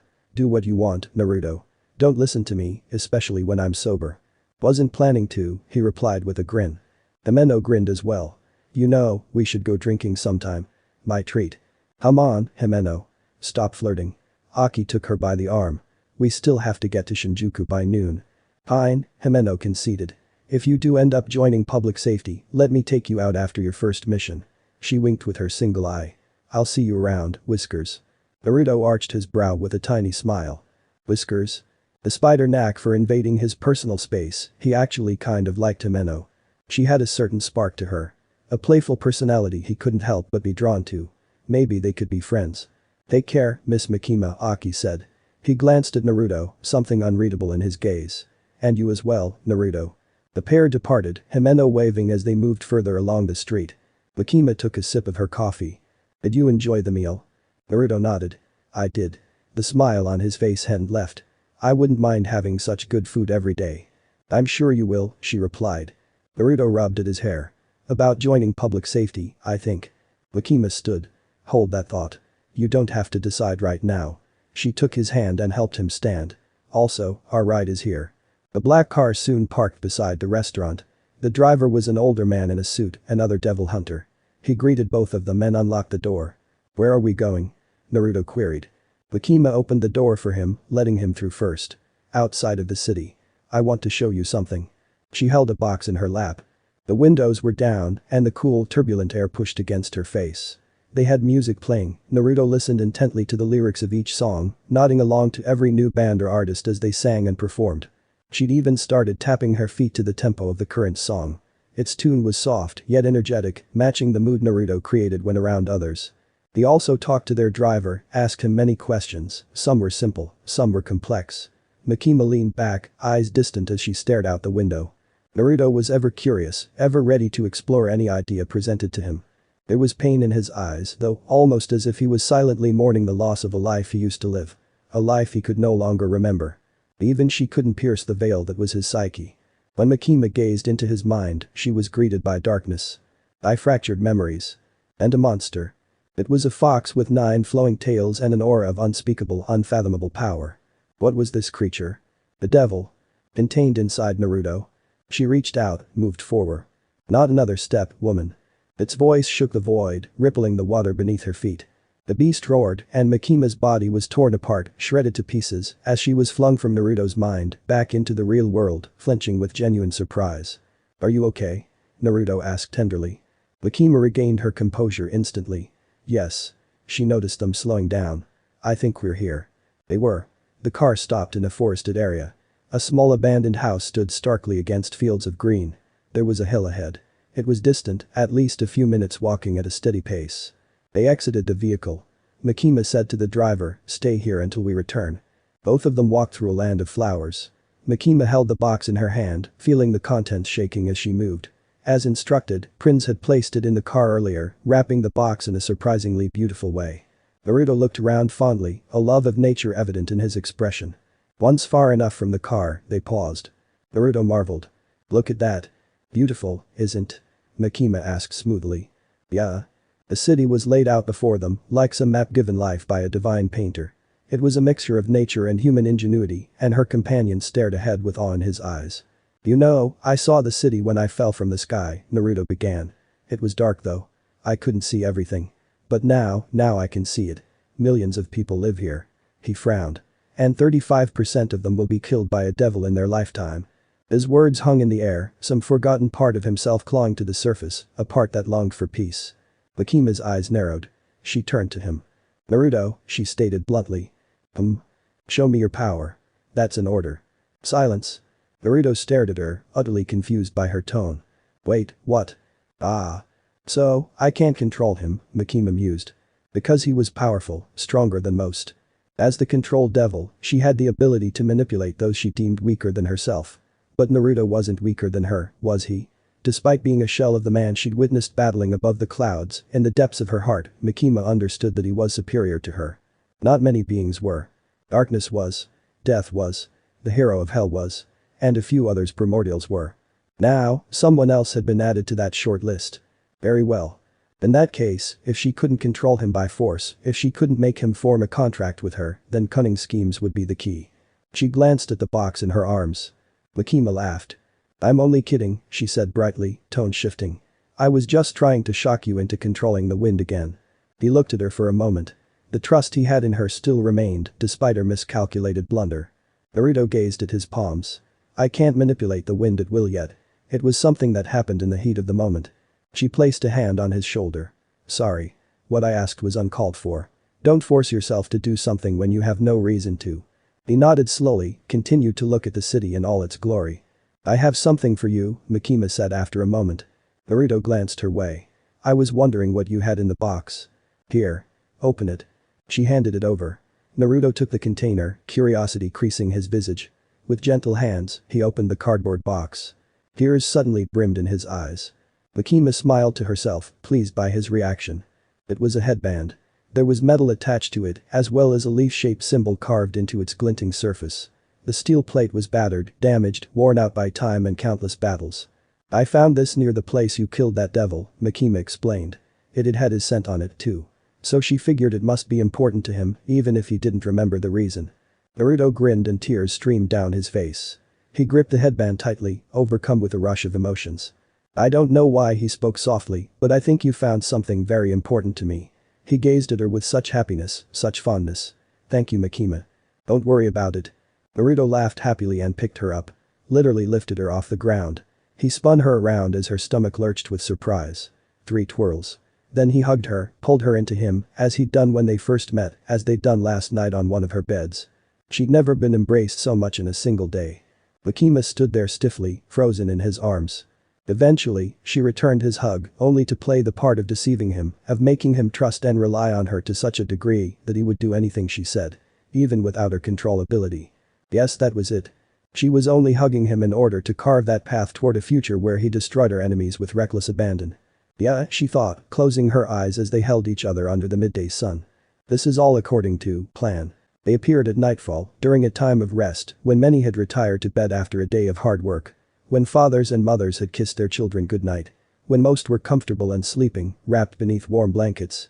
Dreaming of a better tomorrow, of another morning to spend with family and friends and neighbors. First, the earth rumbled, and a quake unlike any in recent memory rattled the city to its core. It occurred suddenly, without warning. Buildings shuddered like a frostbitten man, collapsing on countless helpless individuals as the ground shattered, displaced by tremors so powerful they could be felt across the nation. Next, came the typhoon. It ripped across the city, tearing up all in its path. A downpour soon followed, a torrential rain of ancient biblical proportions. Water fell from the sky, akin to miniature bullets, pelting survivors mercilessly, soaking them to the bone. Those not killed in the initial earthquake fled from unstable buildings, flooding the streets in a manic, mindless panic. Women clutched their children, dragged them to places of safety. Men carried older or disabled people, those who couldn't escape on their own, they ran to the open roads. In hopes of escaping falling debris as they maimed unsuspecting denizens. Wails, moans of pain, filled the night sky. Seconds prior, all had been peaceful. But now, fear and turmoil permeated the hearts of many. The typhoon returned soon after, destroying building after building as it plowed through concrete and reinforced steel, felling massive structures designed to withstand even the worst disaster. Cars were pulled into the air, transformed into multi-ton kinetic projectiles. Many were swept away by this thing, by this creature that was more monster than natural disaster. Arrived at tsunami. The coast retreated, as though some great giant had pulled back the Arabian Sea with the sweeping of an invisible palm. Then the water swelled and returned, bubbling dark blue as life-giving fluid surged forward to kill thousands more. The wave crashed over the city. Countless died from the impact alone. Its height was over 20 meters, and it traveled without respite, flooding 1/10 of the city in seconds. Finally, the last calamity arrived. Thunder and lightning. The sky was illuminated by flashes so bright they turned night into day, only to be swallowed up by dark clouds that blackened the city once more. Over and over again. Like blinking. There were flashes, then sheer darkness. More flashes, then nothing. Followed by thunder that left the eardrums ringing. Lightning struck many, turning bodies into ash. Thunder boomed overhead, the voice of this horrible disaster, proclaiming their arrival to every nation on earth. In time, however, all was still. Motionless. Only cries of pain and the distant wail of sirens filled the air. He dreamt of the past almost every night. Sometimes, the images were pleasant, peaceful. Other times, they were quite sad and, often, horrific. Tonight, it had been neither pleasant nor sad. Only bittersweet. Deep in slumber, he was lost in a memory of an academy. Of a small, loud-mouthed boy with spiky blonde hair and whiskered cheeks. Him. He was a playful little thing during this time. He pulled many pranks, caused great mishaps in school, seeking the attention of teachers and children alike. He instigated many a scene in the classroom, stirring laughter from the mouths of his fellow students. Then he'd be scolded, punished in front of everyone, sometimes to an excessive degree. But that was all right, he'd reasoned. No matter the severity of discipline, he still wore a bright fake smile. Because at least he'd been acknowledged. At least they had seen him, instead of ignoring his presence and treating him as though he did not exist, as though he was some monster in human flesh. Still the days were lonely, and the nights even more so. He'd lived alone, supported by an invisible guardian, an old man by the title of Hokage. Yet, despite this distant aid, he was still an outcast. When he walked the streets, crowds parted like cockroaches running from a sudden light. When school was over, parents came to pick their children, and he was left alone, watching from a distance, seated on that old rickety swing. Staring. Just staring at family and friends as they laughed and made plans for the evening. He cried sometimes, too. Wept in the privacy of his own room, curled up in a blanket, wondering what he'd done to deserve this life. This loneliness. He drowned it, sank beneath the weight of such emotional agony. But it took only one person, one kind and consistent soul, to pull him from the depths of despair. The man's face was clear as day. He was young, skin tan and unblemished, marred only by a scar that ran across his nose. He was a teacher at the academy, and though he often scolded and corrected him, it was done out of a genuine concern for his well-being. The memories came pouring in throughout the night, like a rush of water from the highest hill. He remembered stealing a scroll, learning a certain technique, fighting a white-haired bastard, being protected by his teacher. And being given a headband, that piece of fabric that meant so much to him in ways he could not describe. "Congratulations, Naruto," the man said proudly. "You graduate." Naruto opened his eyes with a wistful smile on his lips. Though the dream faded as all others did upon waking, that one memory remained. He laid still in bed, letting those images linger in his mind. The scroll. The battle. And an Iruka. He paused. "Iruka," Naruto repeated, chest swelling with such happiness he could hardly sit still. "He was there for me. He protected me. He believed in me. That man." He gifted him a forehead protector, wrapped it around his head with an expression so proud, Naruto could still see it clearly. Lost in thought, he didn't notice the white bundle of fur sneaking up on him until it was too late. The bundle suddenly pounced. Naruto reacted quickly, turning to face his assailant as they landed, their emerald eyes glinting with utter glee. The dog, a snow-white Siberian husky, covered him in licks, Naruto laughing and trying to escape his grasp. He soon acquiesced, wrapped his arms around its neck, surrendering to the sheer affection this dog had for him. "Cream puff." Naruto exclaimed playfully. Enough already. Cream Puff barked, tail wagging excitedly as Naruto scratched behind his ears. I thought Makima left you in your room with your siblings, he said. How did you get out? The husky barked again, almost as if understanding. His gaze glinted mischievously. Eventually, he calmed down, settled beside Naruto on the bed, where he continued to receive gentle petting as a soft wind wafted through an open window. He enjoyed this feeling, stayed there for a time. He ran his fingers through Cream Puff's fur. They were on the third floor of a grand apartment complex, located in an upper-end district of Tokyo. It was truly impressive, this place. From here, he could see towering skyscrapers as they stretched into the dark early morning sky. Makima was renting out 2 entire rooms on both the second and third floors, rooms connected to each other. He hadn't considered it at first, but now that the thought crossed his mind, he understood that Makima was quite wealthy. She didn't act like it though, didn't flaunt her money around like other tenants in this building often did. It made sense. The fact that she was so well off. She was, after all, a high-ranking member of public safety, which was a heavily funded government organization, one responsible for handling some of the worst threats to mankind. He hadn't realized Makima's popularity until he saw just how other devil hunters treated her. They looked at her through many different lenses, either with respect, wariness, jealousy, or nervousness. Or a combination of all 4. He couldn't really see why. Yes, Makima was odd. He'd be the first to admit this much. Though she was physically present, it seemed at times that she wasn't really there, that she was pretending, hiding a part of herself from others with a placid smile. But, in a strange sense, Naruto felt that she and him were alike in that regard. In hiding their true feelings behind a mask. Either way, she was kind to him. She let him stay at her place free of charge. She took some days off of work just to help him adjust to society. She talked to him, explained things to him. She was patient and hardworking, even while on vacation. This was why he made a promise to himself.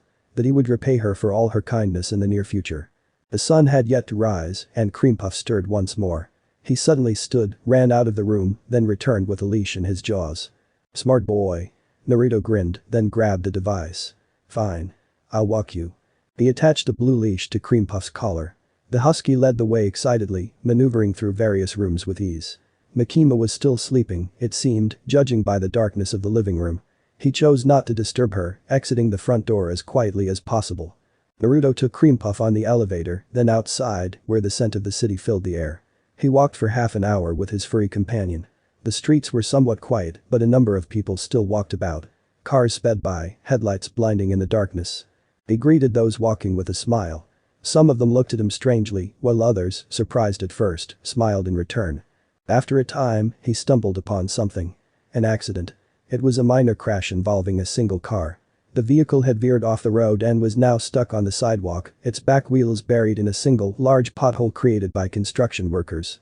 The driver, a middle-aged balding man, looked on desperately, making calls, wondering how he'd get his car free. He was frantic.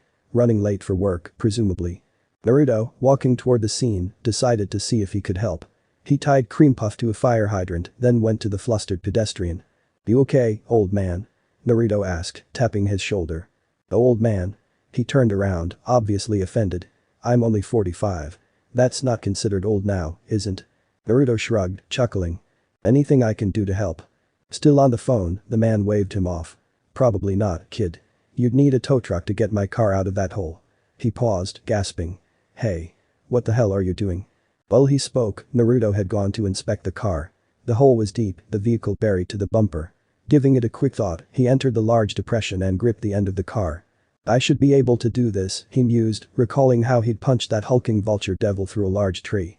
With a grunt, he lifted the end of the car, straining slightly as he got the wheels and bumper free and out of the hole. He'd practically carried half its weight without too much effort. The older man's jaw dropped. Naruto dusted his hands, frowning. He was naturally strong, yes. But he hadn't felt that surge of energy he'd used to punch the vulture devil. When that energy had been flowing through him, the force he could produce was multiple times greater than what he'd just done with his car. How did you do that? Asked the man. Naruto shrugged innocently. Lots of exercise. The man squinted suspiciously. You must be a devil hunter, he concluded. Yes, that's it. Must have a contract with a devil or something to be able to lift a car. Contract? He shook Naruto's hand gratefully. In any case, thank you for your help. Now I'll make it to work on time. You're welcome, he replied, still curious about what he'd said concerning a contract. However, not wanting to delay him further, Naruto let the man go on his way. He drove off, waving out of his window. By now, the sun was starting to rise, amber rays coloring the city streets. At that, Naruto went to untie Cream Puff from the hydrant. "Think it's time we head back, huh?" The husky barked and pulled Naruto along, as he always did. When Naruto returned, he showered and got ready for the day. Makima had graciously gotten him a few more clothes over the week, and out of all the things she'd bought, he found he liked the orange ones best. Right now, he was in the kitchen. The stove was on, which he was using to make breakfast for both of them. Not wanting to be a freeloader that sat around and did nothing all day, Naruto started learning to cook. Makima lauded, having no qualms against him doing something productive with his time. At first, it had been difficult, but soon after, the meals came naturally to him, almost as if he was used to cooking, to living alone and having to fend for himself. A sudden memory burned in the back of his mind. Images of a tiny apartment. He was alone in this small space, mostly eating ramen and other unhealthy foods. However, as he grew older, he became better with his diet, courtesy of a tall man with long, spiky white hair. Who was this man? He couldn't put a name to him. The word pervy sage rang in his ears though, bringing with it feelings of nostalgia and sadness. Naruto shook his head, returning to the task at hand. Makima didn't mind what he cooked. She ate pretty much anything. But he did notice that she had a taste for Western breakfast, something simple, mainly scrambled eggs, waffles, bacon, and a simple juice on the side. Humming to himself, he tossed Cream Puff a piece of bacon. The husky ate happily, wagging his tail before settling at Naruto's feet once more. He continued in silence until the sound of footsteps made him turn. "Good morning, Naruto." A soft, easy voice washed over him. Makima entered the kitchen, dressed in comfortable clothes. Her hair was slightly damp from a shower, red locks sticking to the sides of a pale face. Her lips curled into that sly, confident smirk. He smiled brightly. Always happy to see her. "Good morning." She sat at the dining table and watched him cook. Strangely, Cream Puff didn't rise from his place to greet her. Instead, he kept still, eyes closed as he sat near Naruto's feet. Makima stirred, tilted her head curiously. "He's taken quite a liking to you." Naruto glanced down. "I guess he has. Bet he knows who's the master around here. Or perhaps you just feed him more," Makima countered lightheartedly, leaning over to grab a remote. She turned on the television, tuning into the news with very expectant eyes. "You're getting better at cooking," she commented. "Only because you eat whatever I make without complaining." Naruto finished with the preparations. He took 2 plates and placed the eggs, bacon, and waffles on each pristine surface. Then he laid the food in front of Makima before grabbing a jug of juice and water for them to drink, along with glass cups. He sat across from her and they ate together. It had become a sort of routine for them over these past 7 days.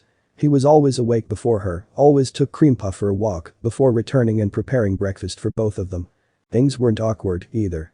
Because Makima never made it that way. She had a knack for accommodating, for making him feel comfortable in this home. In this world he found himself slowly but surely adapting to. She was, by all intents and purposes, a perfect host. Maybe too perfect, he thought. Naruto glanced at her subtly.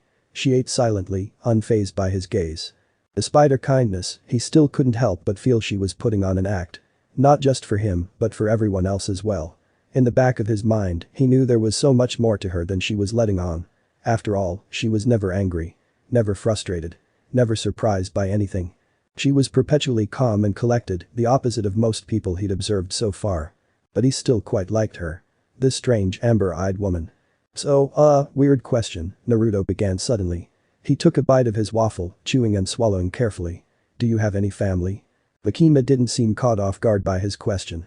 "I do," she answered plainly. "Only siblings, though. No parents. Why do you ask?" He rubbed his hair sheepishly. "I'm just curious about you," he admitted, trying to imagine what her siblings were like. "How many?" "There are 4 of us," Makima said. Her calm eyes grew distant, lost in the past. "I haven't seen them in some time." Oh, it was subtle, but there was something in her voice. He couldn't quite place what it was, though. "Are they alive?" she asked flatly. He nodded. "Possibly." She shrugged.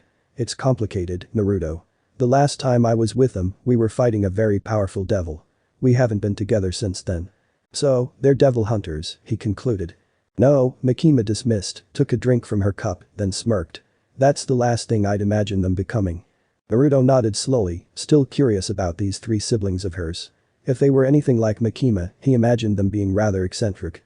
"Well, I hope they're doing okay and that you get to see them again someday." Her expression didn't change. "Thank you, I suppose. But we're not exactly on friendly terms. We'd probably kill each other if we ever met again. Sibling rivalry, you know." She laughed softly at that, a world of mystery hidden behind those words. Sounds rough, Naruto mused. Not like I would know. I don't think I have siblings, or even living parents. How can you be so sure? She asked, head tilted. I just have a feeling, he admitted. Your memories, Makima began. You're remembering more things about yourself. He ran a hand through his hair. Sort of. I don't really know. I keep having these dreams. Keep seeing these familiar faces. Don't worry. That might be a good sign. She smiled. It's only been a week. There's still so much time left for you to recover completely. I'm sure things will work out. Her words, always encouraging, always the right thing to say. Before he could respond, the words breaking news flashed across the television in the dining area. Makima glanced over knowingly, increasing the volume. Let's listen, she instructed. It's important to always be aware of current events. He turned, attention now on the screen. Part of adjusting to society involved keeping up with what went on in Japan and in the world at large. Makima had made this clear to him from the start, especially as the planet became more and more connected through technology. We're seeing live footage of the disaster that befell the city of Mumbai late last night. Naruto stiffened, hearing those words. Disaster. Makima looked on with calm eyes. As always, she didn't seem shocked, even as she leaned closer while the reporter spoke. The news feed occurred from a helicopter. The crew flew over a coastal city, which looked more like a war zone than anything else. Smoke billowed from toppled buildings, fires fueled by flammable materials raging without respite. There was also immense flooding. Rubble littered the streets as first responders worked to aid those trapped or injured in the event. It was chaos. Utter chaos. People were calling for help, trapped on floating debris as they waved at rescue crews traversing the waters on powerful boats. Men, women, children. There was no shortage of victims. The boy was pulled from the remains of a collapsed building, blood dripping from a gash on his forehead. He wailed loudly, clutching the rescue woman as she took him and airlifted him onto a helicopter. What you're witnessing here is reminiscent of the Gun Devil's rampage 13 years ago, the reporter spoke solemnly. Information is still coming in, but according to eyewitnesses, multiple devils converged upon the city late last night. Devils that came with natural disasters in their wake. Surprise rippled through Naruto. He stared at the screen, stared at the sheer destruction. Makima had told him the horrors of this world. She'd prepared his mind for things that might occur. But this was worse than he could have ever imagined. That vulture he fought had been bad enough, yet there still existed beings that could damage entire cities in the span of a single night. As the news went on, Naruto flinched. A sharp pain swam up from his chest and radiated to his skull. He was assaulted by images of explosions so grand they shook the planet, images of a creature with 10 tails that spelled destruction for all living things. He faced a beast with another man, someone with dark skin and blonde hair. They stared down this monstrosity that could only be described as a walking, living, natural disaster, ready to battle it with all the tools in their arsenal. Mountain ranges were vaporized. Cities were turned to ash. Purple spheres crossed entire nations in the blink of an eye, raining death and destruction on a global scale. Makima's hand on his shoulder pulled him back to the present world, a sudden shudder running through him. Is everything alright? She asked. Her ringed eyes almost seemed to glow. He wiped the sweat from his brow. Why yeah, I think so. She glanced at the television. Maybe I should turn this off. No. He shook his head. I want to know what happened. I want to understand the world I live in. By the end of the broadcast, he understood. He finally understood the severity of devils. Finally, he understood the threat they posed to the world, to society, to innocent people. The image of that little boy pulled from a collapsed building played in his mind over and over again. Thousands were dead. Killed in one night.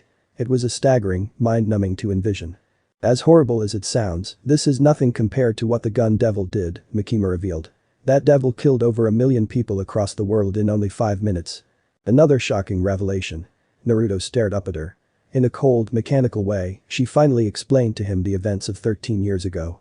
Of how the fear of guns had risen so high that a devil representing that infamous weapon appeared in New York City and killed 1.5 million people. All of this, in 300 seconds. He recalled when Makima had taken him outside the city, where beautiful flowers bloomed and where he could see the beauty of Tokyo from afar.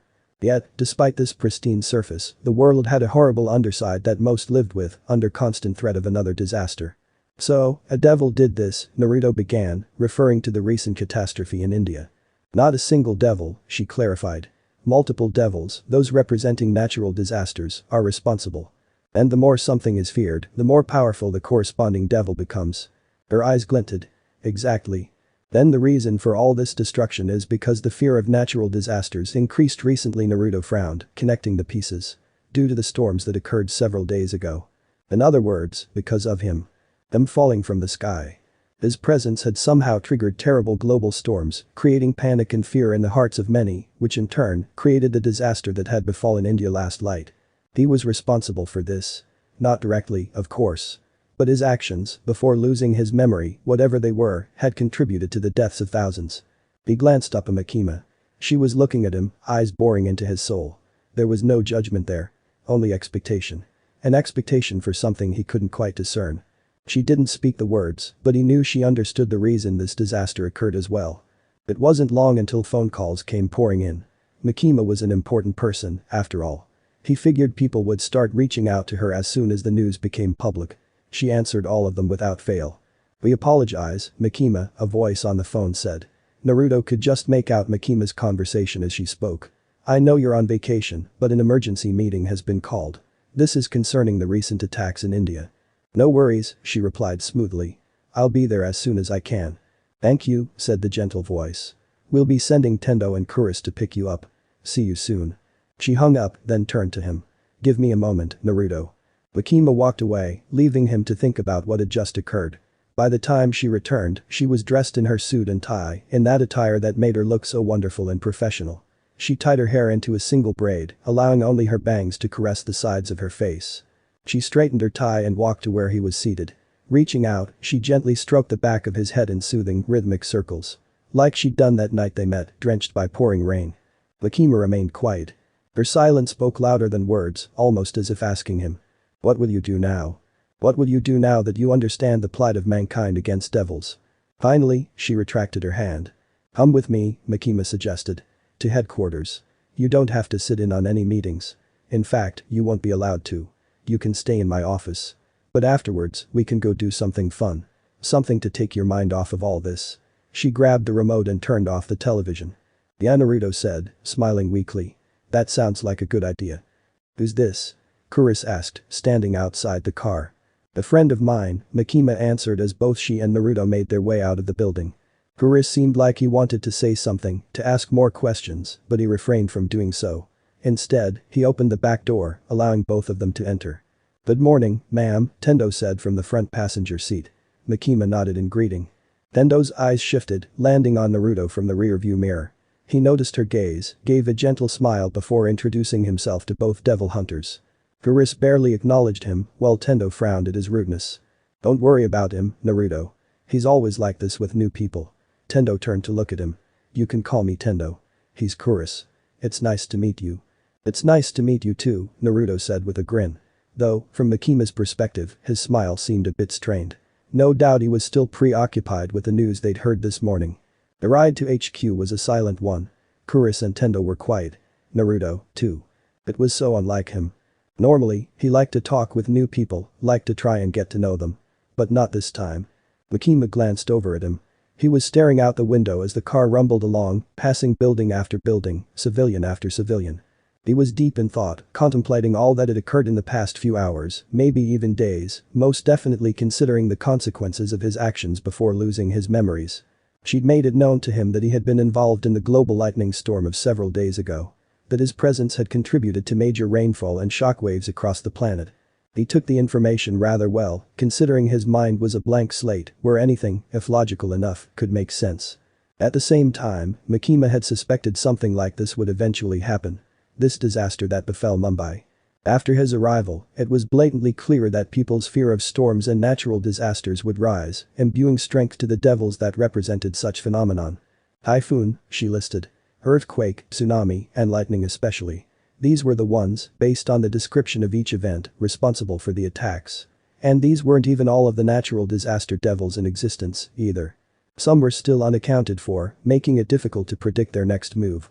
Before word spread too far, news coverage of the event would begin to be restricted, thereby decreasing the attention on devils as a whole. But that in mind, this was the perfect opportunity to pull Naruto deeper into her web of control. It was the perfect opportunity to tug at his heart, to give him that extra push to become a devil hunter.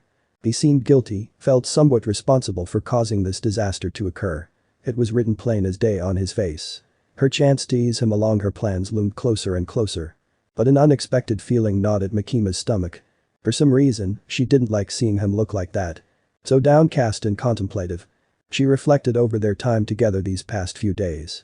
In all her years as Makima, she'd never had to take care of someone in the way she took care of him.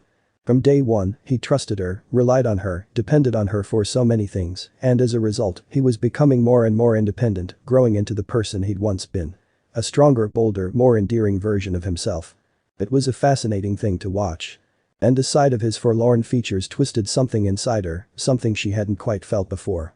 She calmly shoved that emotion aside and turned her gaze away from him and focused on the task ahead. They finally arrived at HQ, which was buzzing with activity, more so than usual. Many devil hunters were gathered here, streaming down the hall and toward a large auditorium. Countless others were outside, patrolling the city in case of any devil activity as a result of the recent disaster. She saw Aki and Himeno from afar, then Kishib and Yoshida. Even two of the newer recruits, Kabeni and Hirokazu, just beginning their training, were present, fidgeting nervously amidst all the commotion. They was accompanied by Fushi, a seasoned devil hunter. He guided them along with a gentle expression. "Naruto can't come to the meeting since he's not a devil hunter," Makima said. "Could one of you stay with him for the time being?" Tendo shrugged. "I don't mind.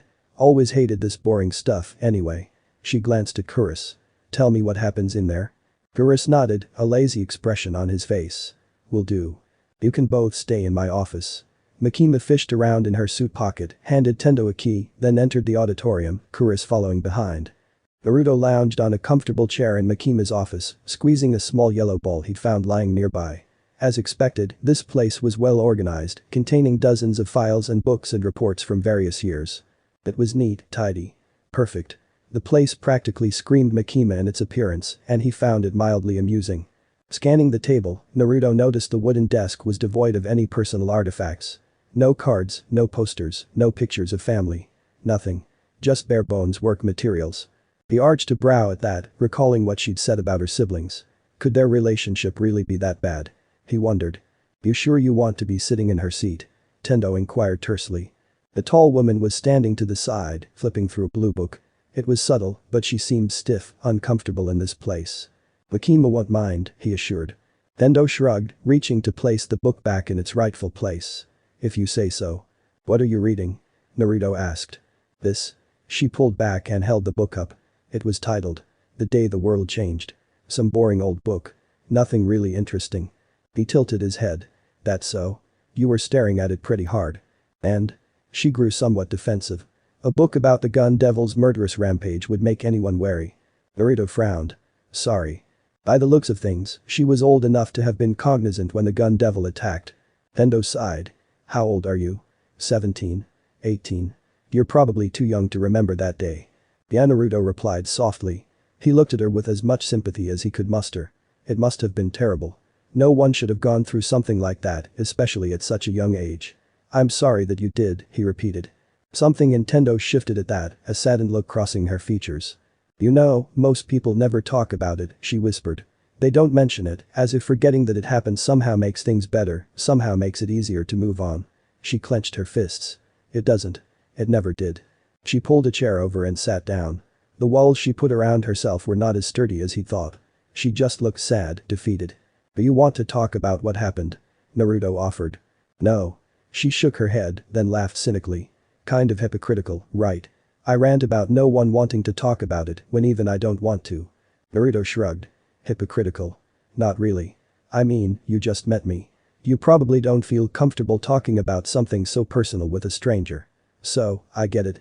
She remained silent for a time, eyes drawn to the remaining books in Makima's office, as well as the painting that hung on the wall. Naruto rubbed his chin in thought as the quiet stretched on. "So what's your favorite food?"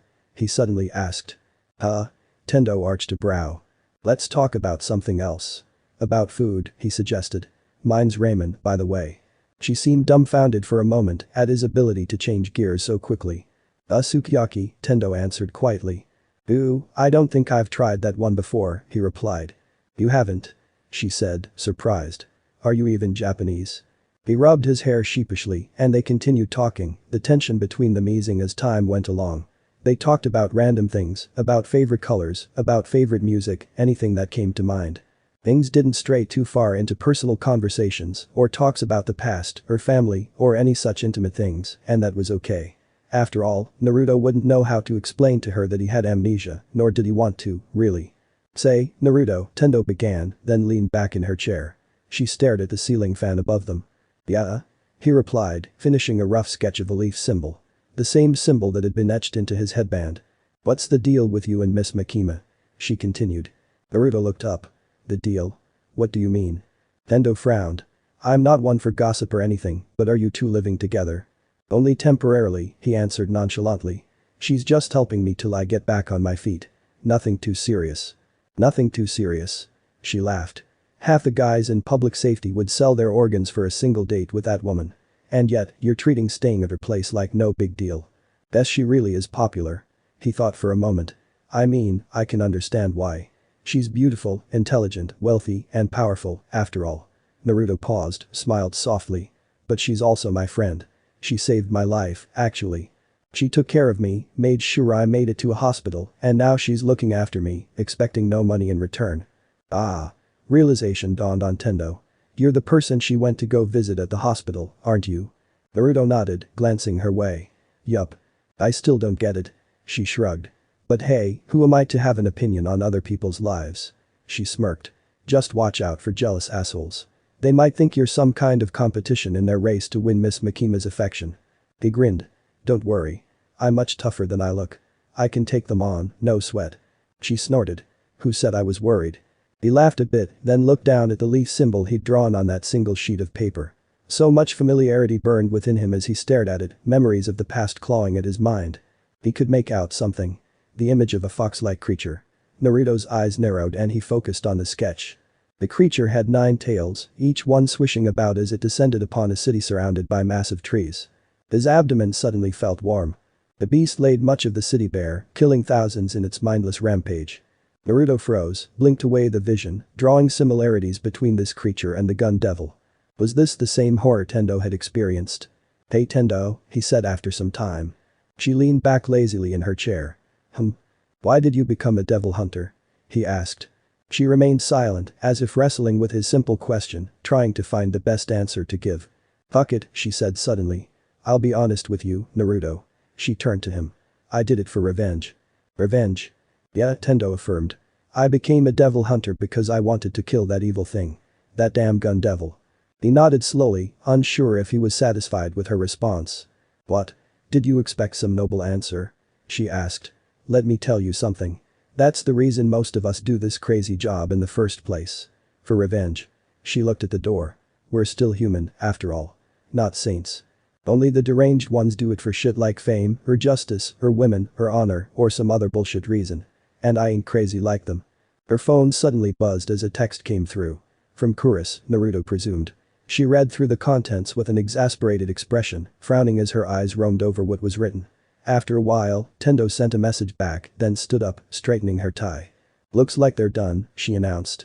As if on cue, the door to the office opened and Makima walked in, smiling as she saw them. Thank you for staying with him, Tendo. The taller woman nodded, handing Makima her key. No problem, ma'am. Will you be needing a ride back to your home? Makima waved her off. It's fine. We'll be walking. Plus, aren't you going back to Kyoto today? That I am, she confirmed. This side of Tokyo's too rich for me. Very well, Makima answered. Take care of yourself. It was nice talking to you, Tendo, Naruto said. He stood and instinctively held out a fist. She stared at him for a moment, at his outstretched hand, a small smirk crossing her features. I guess it wasn't too bad of a way to pass the time, she remarked, bumping his fist. Watch out for those jealous assholes, you hear? Will do, Naruto replied as Tendo nodded to Makima and left the office. Makima tilted her head. Jealous assholes. Oh, it's nothing, he dismissed, sitting back in Makima's chair. As he'd told Tendo, Makima didn't mind him staying there. Instead of mentioning it, she found a different seat. Her table. Makima climbed atop the wooden desk, sitting directly in front of him. She crossed a shapely leg, eyes glinting against the afternoon sun. Anything interesting happen in your meeting? He asked. Nothing I didn't already expect, she answered smoothly, staring down at him. We're just to be more alert as we patrol, report more suspicious activity, and be well armed before engaging a devil. More work, basically. Ah, I see. But that shouldn't be a problem for you, though. Makima smiled. I suppose not. Her eyes drifted downward from his face to his hands. She lingered there, a single brow raised. What's that? She was gazing at the sketch he held. Just a little drawing. He handed her the piece of paper. It's the same as the one carved into my headband, he explained. It reminds me of home, in a sense. Makima took the paper, observed it for a time. Can I hold on to it? She finally asked. Naruto shrugged. Sure. Pocketing the image, Makima gently dropped from the table. She took off her suit and placed it to the side, leaving only her white dress shirt, black tie, and black pants. She rolled her sleeves up before gesturing a thumb to the door. Thankfully, it's not even noon yet, she said. Let's go shopping for more clothes, then we can go see a few movies. Now several hours into their day, Naruto would be lying if he said he didn't feel better. They walked across the city, Makima pointing out places he hadn't yet seen, historical monuments and buildings that left him with wide eyes and a bright smile. All the tension and guilt he'd felt as a result of the recent natural disasters, while still present, was less pronounced, less prevalent in his mind. The fresh air made him think clearly, made him see things for what they were, an unfortunate occurrence that so happened to coincide with his appearance in the clouds above Tokyo. In the end, the attack wasn't his fault, but at the same time, he still felt a sort of obligation to make things right. Makima took him to a clothing store. There, he tried on many things, and at her suggestion, he picked out outfits that suited him best. Afterward, they went to a theater. By now, it was 1 o'clock, and they still had a few more hours before the sun began to set. This was his first time at a theater. Though he knew what went on here, it was still quite the experience seeing so many people enjoying their day. Some were couples, others friends, or family. Naruto frowned to himself. He wondered what would happen if a devil randomly attacked this place. How many would die? How many would he and Makima be able to save? I do this all the time, she explained as they stood before a number of posters. Why stop with just one movie when you can see them all? Movie hopping, she called it. Which one do you want to see first? She inquired. Thinking for a moment, he picked one. A superhero movie involving a woman in an iron suit. Interesting choice, Makima commented. I haven't seen this one yet. Maybe it'll be good. As always, she paid for everything without fail. For their tickets, for their snacks. The theater itself was packed. He sat next to her, genuinely excited to try something new. By the end, Naruto loved it, smiling, clapping, captivated by the entirety of the film. Makima, however, didn't. Her face had settled into a calm, somewhat bored expression. With the credits rolling, she stroked her chin and thought. It was okay, she said. But not worth the hype, in my opinion. Not worth the hype? He asked. You kidding me, Makima? That was amazing. Her journey, her intelligence, being stranded in a desert for months without giving up. And that ending. It was perfect. The CGI was a bit excessive, Makima responded, stroking her chin and thought. But it looked so real, though, he retorted. She shrugged. I suppose we'll agree to disagree on this one. I guess. He chuckled. Or maybe you just have bad taste in movies. Makima smirked. Whatever you say. With that, their movie hopping day began. They were total polar opposites, it seemed. Because every movie they saw, he ended up loving it, while, at the end of each one, Makima seemed indifferent. When the comedy movie played, he couldn't help but roar out in laughter. When the horror movie played, he was at the edge of his seat. When it came time for a crime-themed movie, he racked his brain endlessly, trying to solve the mystery. Yet, as always, Makima wasn't impressed. They debated their reasoning for liking, or in her case, disliking, each movie. He brought his own points, and she presented her own as well, neither of them gaining the upper hand. It was this way for all the films they watched. At least, until the last one. The movie was an old one. Makima herself had seen it many times, recounting how it had affected her so deeply that she would never forget it. If you thought those other movies were good, then this one will change your life. It was only the two of them here. She sat next to him, eyes fixed on the screen as the film began. Makima was right. It was fantastic. Incredible, even. The acting. The music. The storytelling. The unbridled agony of the second act. This tale had him gripped from the first scene, and he smiled to himself, watching along with Makima in utter, reverential silence. Finally, this was something they could both agree on as being genuinely good. But there was a particular scene, one so beautiful that he just had to break the silence and comment on it. On screen, two characters embraced, their hold so gentle, so profound that he turned to Makima in awe. I can't believe they finally found each. Naruto went still, froze in place as he saw her, face illuminated by the screen's pale light. Makima. She was.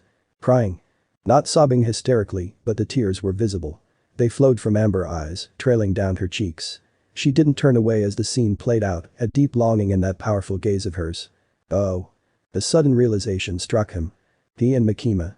Maybe they weren't so different after all. She was like him, like that boy sitting alone on those old rickety swings, staring at mothers embracing their children, friends running together hand in hand, fathers tumbling in the grass with their sons or daughters. Despite being surrounded by so many people that respected her, she was still alone, still looking on from a distance, trapped beyond a chasm that she herself created and others created for her. She was always Miss Makima. Never just Makima, he realized. Then, Naruto reached out silently. He took her hand in his, suddenly breaking the spell. She turned to him, eyes wider than he'd ever seen them, emotions so raw he couldn't believe this was the same calm, collected woman that plucked him from the sky that day. He grinned and said, "I'm your friend, Makima." Her gaze remained locked on him, eyes searching his own for something. "I will always be your friend," Naruto whispered, squeezing her hand gently. "No matter what." The movie continued to play, this moment between them so serene, he'd never forget it. The defect of equality. They never spoke of it again. Not even a mention of what happened in that theater. When the movie finished, both he and Makima exited the building. It was nighttime, the stars above strangely visible, despite the blinding city lights. "You can see them too?" Makima asked as they walked. "The stars, I mean." "Yeah. Then that means you have good eyesight," she explained. "Like me." She was back to her usual self almost instantly. Her open, vulnerable moment was gone, replaced by the self-assured woman he'd always known. He didn't think too much of it. After all, he liked this side of her as well. And if being this way was what made her most comfortable, who was he to protest or try to force her to be someone else? "So that's how you spotted me in the sky," Naruto mused. He held a bag filled with clothes, the ones she'd helped him pick earlier today. "It's your eyes." He paused, turned to inspect her closer. "Have they always been like that?" "As long as I can remember," she revealed. "They're different from most people, but not the strangest things you'll see in the world." "Well, I think they look wonderful," he commented offhandedly. Makima blinked, stood there, as he turned to a small pond just below a wooden bridge. Ahead, a family of ducks swam in the water. The mother led 7 of her chicks along. Naruto stooped down near the edge of the pond, touching his finger to its surface. A strong ripple, much larger than he expected, went through the small body of water, reaching the ducks at a distance. Naruto quickly stood, suddenly feeling an urge to step forward. He clenched and unclenched his fists, closing his eyes. He focused, paying attention to his core. He inhaled a deep breath and let that personal energy flow. From his stomach to his legs, then to his feet. Naruto took a step, tentatively at first. But soon, he began walking on water. Actually walking upon a non-solid surface. He opened his eyes, shocked, yet not for long. Because it felt so natural to him, like he'd done this 1,000 times before. He turned to Makima, who had been observing his actions. She was gazing at him, not surprised, but certainly intrigued. She stood at the water's edge, hands clasped behind her back. After some time, he returned, smiling so wide it hurt. "Did you see that?" he asked excitedly. "I did." Makima's voice was soft, her eyes lighting up. Was she proud of him, perhaps? He wasn't quite sure. They moved on and headed home, a comfortable silence passing between them. Cars drove by, and the sounds of Tokyo filled his ears. It was calm, peaceful. But Naruto knew better. Somewhere, someone in this very city, this large, unrelenting city, was being attacked by a devil. He might not see it, might not hear it, but it was happening. And newer, stronger devils were emerging as a result of those storms. When they entered her apartment, Naruto reached out and held Makima by the arm. She paused, glancing his way with a tilt of the head. "Yes." Naruto's brows furrowed. "I'll do it." She turned so she could face him. "You'll do what?" "I'll become a devil hunter," he clarified. Makima looked very pleased. "Is this decision because you feel responsible for what happened in India?" she inquired. "No." He shook his head. "It's more than that. You've seen what I can do. I'm different. I have powers people can only get through devil contracts." "You know about contracts?" Makima asked. He shrugged. "Sort of. Someone mentioned it to me today," he explained. "But that's besides the point. I can make a difference," Naruto said softly. "I can help people, and I can learn about myself as well. As I discover more and more of my abilities." "I see," said Makima. "Then you have a strong conviction. You'll be a fantastic addition to public safety." She stretched out a hand. "Welcome, Naruto." He shook her hand, then he crossed his arms, a sly smile spreading across his face. "By the way, don't think for 1 second I'll start calling you Miss Makima now," Naruto teased. He nudged her playfully and turned on the lights to her apartment. As soon as he did, Cream Puff jumped at him from behind a corner, clambering up his shoulders in excitement. Makima's other dogs came rushing in a moment later, leaping at them, barking happily, drowning both of them in licks. I could get used to this, Naruto thought, this life. He held Cream Puff. The barking of several dogs filling his ears as Makima walked them into another room. Naruto stopped just short of the next door, gazing down from the massive window of Makima's home. The city was wide and bright, extending for miles and miles. He was in a more upscale area of Tokyo, and there were many parts he had yet to see, many darker, less privileged parts. Now that he'd chosen to become a devil hunter, he'd likely see some horrible things. Beings that made that vulture look like an ant. Beings that could destroy an entire city. Beings that could shoot bullets across countries, leaving nothing but death in their wake. He looked down at Cream Puff, who was now on the ground, sniffing about. Naruto smiled. If it meant he could protect innocent people and animals alike, then becoming a devil hunter didn't seem like such a controversial decision. He'd get to work with Makima, after all. And Tendo, possibly. Even Himeno and her friend, Aki. He'd get to meet many different interesting people. But most importantly, he'd get to learn more about himself along the way. Next day. 6:25 a.m. Monday. Devil attacks can happen anytime, anywhere, she'd told him. We've been lucky these past few days, but don't get too comfortable. Always be on the lookout. Shit. Makima was right, as always. Naruto leapt to the side, cradling the girl as a spray of acid flew through the air, melting the concrete where he'd been just moments ago. The ground sizzled and bubbled, steaming as a gaping hole appeared in the ground, exposing the sewers below. Water suddenly erupted from a ruptured pipe, a jet of cold liquid flooding the streets without respite. Dozens of people were running, screaming. The sun was just beginning to rise, glinting orange, obstructing his field of view. Naruto glanced down at her. At the girl. Kana was her name. She was just a kid, barely 7 years of age by the looks of things. She cried, held onto him tightly. Naruto's eyes softened. He patted the girl's head gently. Hey, he soothed, smiling. Don't worry. I'll keep you safe. But my dad, she whispered. He's still in our house. My brother, too. Then I'll go save. Naruto turned, just as the scorpion devil erupted from the house, barreling toward him with unrelenting speed, Stinger shooting a massive piercing spray of venom. Once, they had been powerful beyond belief, unrivaled by most. When humanity was in its infancy, they lacked a scientific understanding of natural phenomenon. They couldn't comprehend why it rained, why the earth quaked, why fires occurred, why lightning flashed from above. Attributing these occurrences to divine retribution instead of the planet's normal state of being. And thus, in that time of ignorance, natural disasters had reigned supreme, fueled by the superstitions of mankind. But now, with human knowledge and innovation increasing by the day, the fear of natural disasters had begun to wane, forcing them to grow weaker with time, nothing but a passing thought as newer, stronger devils came to take their place. Not anymore, she mused. Because something had changed, shifted, in the hearts of man.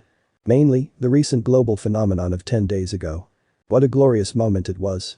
When streaks of lightning had lit the planet, when powerful storms, accompanied with shock waves and the churning of the seas, had increased humanity's collective apprehension for natural disasters for the first time in decades. Granting her and her siblings a surge of power to wreak havoc on the cities of the world. Lightning shivered at the memory, at that beautiful memory. When the skies had been bathed in flashes of purple and golden energy. When thunder had boomed from above, sending tremors throughout the planet. It had been bliss. The power. The destruction. And then, there was him. The one responsible for giving them newfound strength. The golden being that battled in the sky. He'd been so beautiful, so radiant. So awe-inspiring. He was her obsession. He was her goal.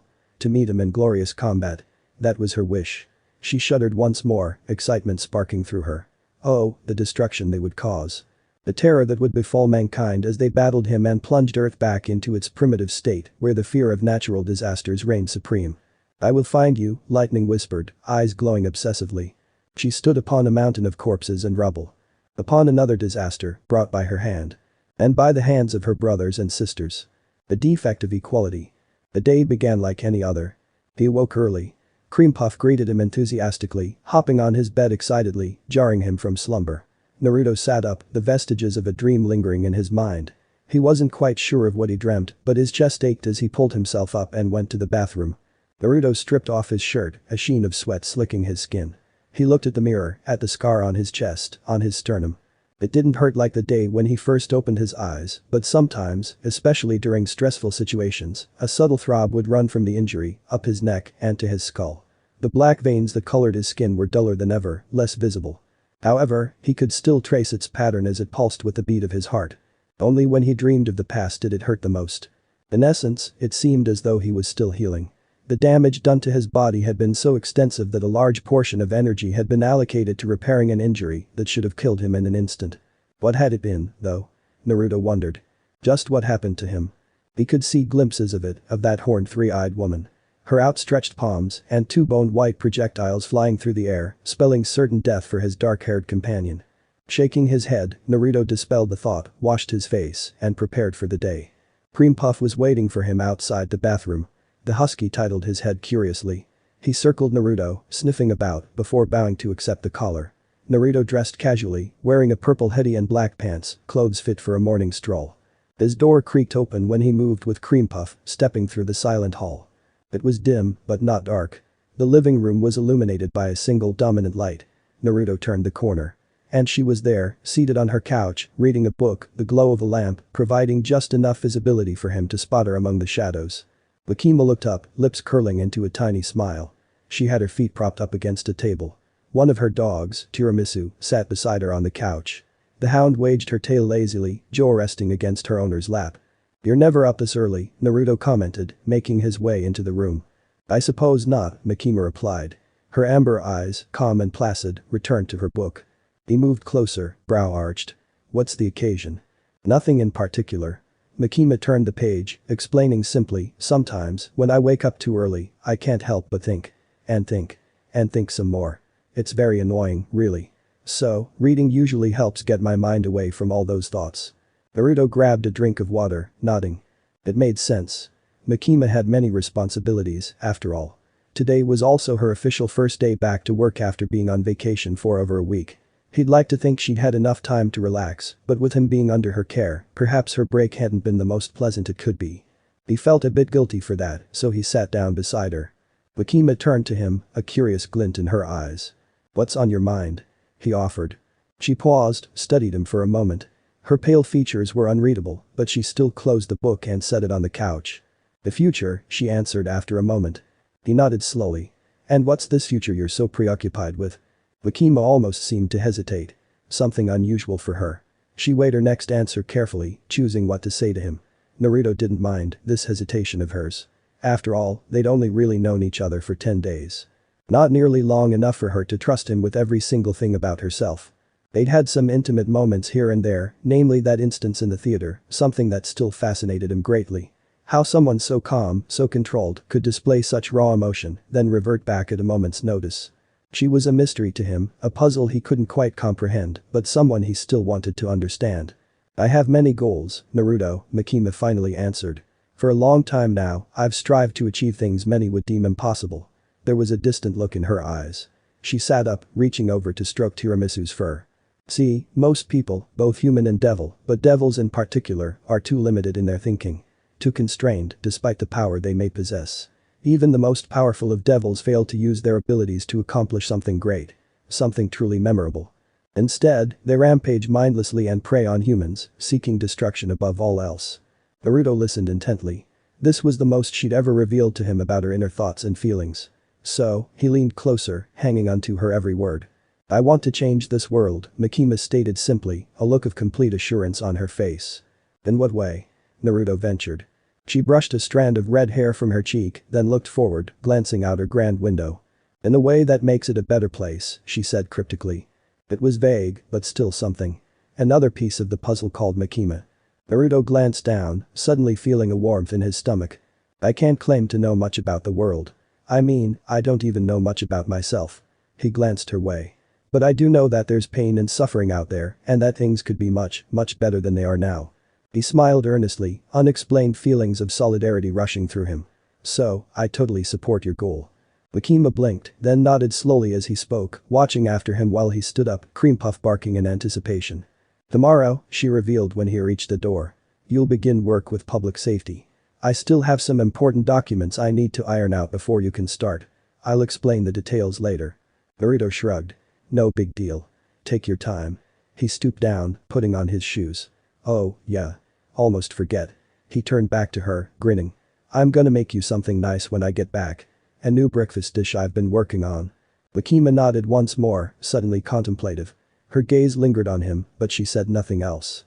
Naruto found himself further along the city than usual, tugged along by Cream Puff.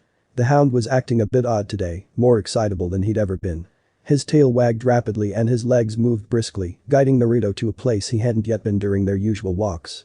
Despite Cream Puff's peculiar behavior, the sights and sounds of early morning filled his ears, bringing with it feelings of calmness and tranquility. A murder of crows suddenly took off. They circled the skies before departing. Some of them, cloaked in jet black feathers, remained, landing on power lines along the winding, stretching road. Naruto arched a brow. The birds almost seemed to watch him from afar, dark eyes monitoring his every move. Before long, he was in an area filled with single homes, ones where families usually lived. It was a nice, quiet suburban space. It was much different from the metropolitan area where he and Makima stayed.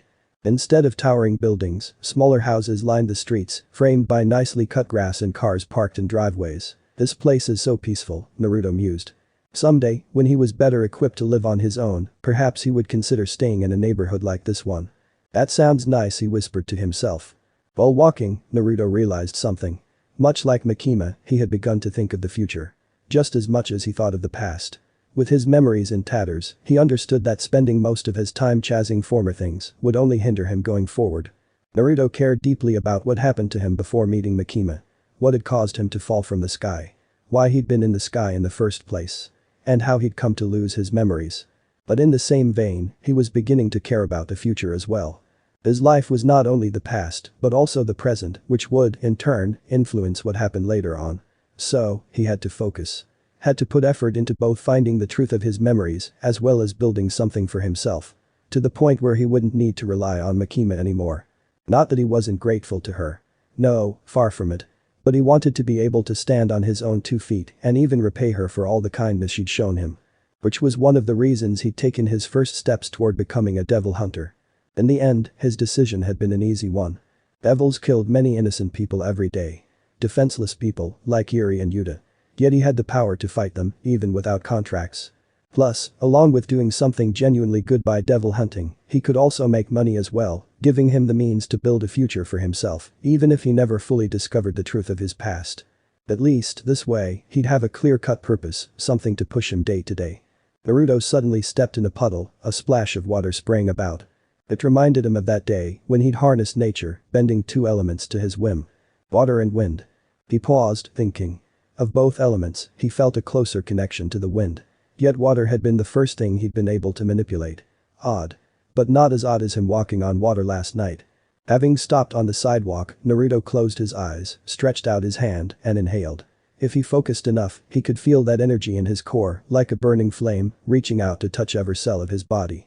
This energy, this chakra. He molded it, sent it streaming from his stomach to his arm, energizing that limb, supplying power beyond that of any human. With this, he could augment his already inhuman strength multiple times over. Naruto whispered, genuinely amazed that he could do such a thing. Just who was he? Cream Puff suddenly tugged at his leash, eager to keep going. Naruto frowned, but let him lead them further into the small settlement. After a time, he could see red and blue lights. He stopped once more, cautious. Nearby, multiple police cars were present, surrounding a house. Cream Puff continued to move forward, adamant on getting closer. Naruto glanced at his furry friend, holding him still. "What's going on?" he asked, stooping down to pet the husky. "You've been acting strange today. More so than usual. Is it the lights? Are they bothering you?" Cream Puff turned toward the police cars, growling. At that moment, Naruto felt something strange. An odd sensation tingling down his spine. It was almost palpable, like he could sense darkness and malice pouring from that home ahead of them. I really shouldn't, he thought. The police were there. They would handle it. But curiosity got the best of him. First, he took Cream Puff as far away from that home as possible, attaching his leash to a sturdy structure. Then he returned, casually, trying not to look suspicious. By now, more people were filling the streets, ordered out of their homes by various officers. They were told to clear the area and move to safe distance. Some lingered though, speaking with the officers or looking on curiously. And as Naruto drew closer, he could make out 2 public safety devil hunters. There was a man with beige hair, wearing only a shirt and tie, as well as a woman with dark hair, wearing a suit. They were talking to the police, pointing toward the home. The feeling of unease grew stronger than ever, and Naruto knew there was something dangerous lurking in that building. Wait, he froze. Not in the home. Under it. Whatever this thing was, it was beneath the house, beneath the ground. Did they know? He wondered. Were they walking into a trap?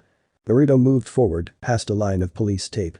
"Hold on," said an officer, noticing him. "What do you think you're doing?" Naruto began, chuckling nervously. "Just wanted to get a better look, is all." The officer, a middle-aged man with graying hair, held his palm forward, halting him. "This isn't a joke," he spoke sternly. "There's a devil inside that house. You could get yourself killed if you step any closer." Naruto didn't move further. Though he could easily toss the man aside, he chose to do things diplomatically. He relaxed, then stepped back a bit. "Look, I'm actually a devil hunter in training," Naruto explained. His words got the attention of the man with beige hair. "And I'm concerned that you're going about this the wrong way." That gave the officer pause, his resolve wavering. "Even if what you say is true, this isn't your case, nor do you have the jurisdiction to be on." "Now, hold on, Dido," the male devil hunter cut in, walking forward. "Let's hear him out. I'm open to any suggestions before we move in, even from a newbie." "But Fushi," began the officer. The man, Fushi, patted his friend on the shoulder, prompting the officer to finally stand down. He then turned to Naruto, smiling. He reached out and shook the blonde's hand. "I'm Fushi. Nice to meet you." Naruto smiled in return. "Naruto. And likewise." Fushi crossed his arms. "So, you're going to be a devil hunter, huh?" Naruto nodded quickly, glancing behind the man. As much as he liked meeting and getting to know new people, this simply wasn't the time for extended introductions. He stepped forward. That feeling of malice grew stronger. Even the crows from earlier had moved closer, landing on houses behind them. "Sorry Fushi. I'm sure we'll get to talk more later, but I need to tell you something about that house." The older man considered him for a moment, then listened intently. Good. He wasn't full of pride, nor was he offended at being directed by someone younger than him. "Yeah?" Fushi inquired. "What about it?" "The devil's not in the house," Naruto explained grimly. The man frowned. "Where, then?" "It's under it." Makima closed her book. She stood. The sun's rays were just starting to shine, stretching over the horizon like glowing, molten fingers. From this vantage point within her suite, she could glimpse the city ahead. It was early morning, yet a few souls stirred outside, beginning their day before the break of dawn. As always, she watched humans scuttle about, saw everything from her lofty perch. Though he wasn't presently with her, Makima could still see him, even from this distance. For the crows were her eyes and ears, her means of seeing that which most could not. She observed his golden blonde hair, observed him pausing to think, ever curious of the world around him. He stepped in a puddle, halted, then proceeded forward once more. Makima wondered what went on inside that head of his. What were his thoughts? What were his dreams? His worries? His fears? What could she use to bring him completely under her subjection? He was an enigma to her, more so than most. Unlike those around her, she could not peer into his mind. Not with that creature guarding his psyche. She hadn't tried to, either. Not since that day when he'd sat with her as they drove to a remote hill. The more she thought of him, the more fascinating he became. Questions swirled around her mind like mist atop a mountain. Yet the question concerning his identity persisted. What exactly was he? Human? Most likely. He had a normal heart. She could hear it beating in his chest, drowning out the world around her whenever she chose to listen. However, the things he could do were most certainly not human. He had abilities that only devils, by their very nature, could possess. So, in that sense, he was closer to devil than human. Yet, he did not recover from injuries via the consumption of blood, nor could he, to her knowledge, create contracts with others like she could. No characteristic horns or exaggerated features like a fiend, either. Makima rubbed her chin and thought, pondering this unique dilemma. For a fact, he wasn't a devil, neither was he a fiend. Human, then, she finally decided. But he was still a different, newer category of human, one she would eventually find a way to quantify. Makima clasped both hands behind her back, straightened her posture, and continued to watch him from afar, fed images through the eyes of various crows. The grand window let the sun enter her suite. As she'd anticipated, Naruto moved further and further out of the city area. Influenced by her will, Creampuff did as prompted, leading him to the situation occurring ahead. It was a test, of sorts. It was a splendid opportunity to draw out more of his abilities. Whatever they were. He'd already demonstrated the ability to walk on water, physical strength comparable to a devil, and the manipulation of both wind and water. What more did he have? What more did he have for her to use? Makima remembered that day she'd spotted him among the clouds, battling a silver-haired woman, accompanied by a companion cloaked in a suit of purple armor. He'd been in a different form then, a form that glowed golden, shining like the sun while he flew through the air. 6 obsidian orbs had floated behind his back, evidence of another mysterious power. What could those orbs do, exactly? She mused. So many questions, so little answers. But in time, all would be revealed. Because no secret, no mystery, could escape these eyes forever. Naruto was nothing but a tool in her arsenal, a powerful weapon she would use to shape the very world around her. She clenched her right fist. Suddenly reminded of that feeling of him holding her hand in the theater. She glanced down, looked at her palm. He'd been so warm, so gentle, looking upon her with such kindness, such care, something no one had ever shown her before. It was a curious thing, these moments between them. But Makima ignored those intrusive thoughts. She stood firm, eyes cold, as she continued to observe him. If she wanted to be rid of her siblings for good, she needed everything. Every advantage she could have in order to destroy war, famine, and death. All this to create a perfect world. And Naruto was one such advantage in her fight against the remaining horsemen and the primal devils of hell. Surprisingly, Fushi listened to him. He took Naruto's words into consideration and altered his plan of action.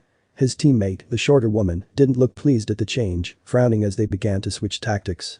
The officers moved further away, and so did Naruto, watching with his arms crossed as Fushi and his buddy stood at the entrance of the building. Good, Naruto thought. That's the spot. Fushi had explained the situation to him.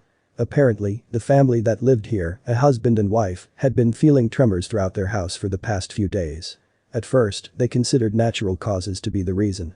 But as time went on, and with an increase in devil activity across the world, they considered the possibility of a devil being present, especially when they began hearing noises and groans rattle the entire building. Fushi and his partner had been called in earlier in the morning, here to confirm the existence of a suspected devil. At first, they believed the devil had been inside the home, living in the basement or in the walls, due to the descriptions the couple had given. However, with Naruto's suggestion, Fushi decided to take a shot in the dark and believe him. So, here they were, waiting for a confirmation. Fushi stood near the house, focused. He looked downward, at a spot near the grass. This is ridiculous, Fushi. I'm telling you, it's inside the house, the woman complained, shooting Naruto a glare. Why listen to someone who hasn't even been on a mission yet? Fushi groaned. That's enough, Chia. I'm trying to focus here. She shrugged. Just being honest here. I have a feeling that we're wasting our time. Finally, Fushi stood up and stepped back. He motioned his partner back as well. Here. He pointed down, then made a strange symbol with his hand. Han. Naruto's eyes grew wide as a massive paw suddenly materialized from nowhere. The thing was covered in white fur and eyes, like the limb of some giant creature, sharp claws descending from the sky. Below, Fox, Fushi instructed. The great limb slammed into the ground, throwing up soil and grass, sending a slight tremor up the street. Naruto watched, awed. This must be a devil contract, then. And it was, according to Fushi's words, the fox devil. Naruto blinked at that word, fox.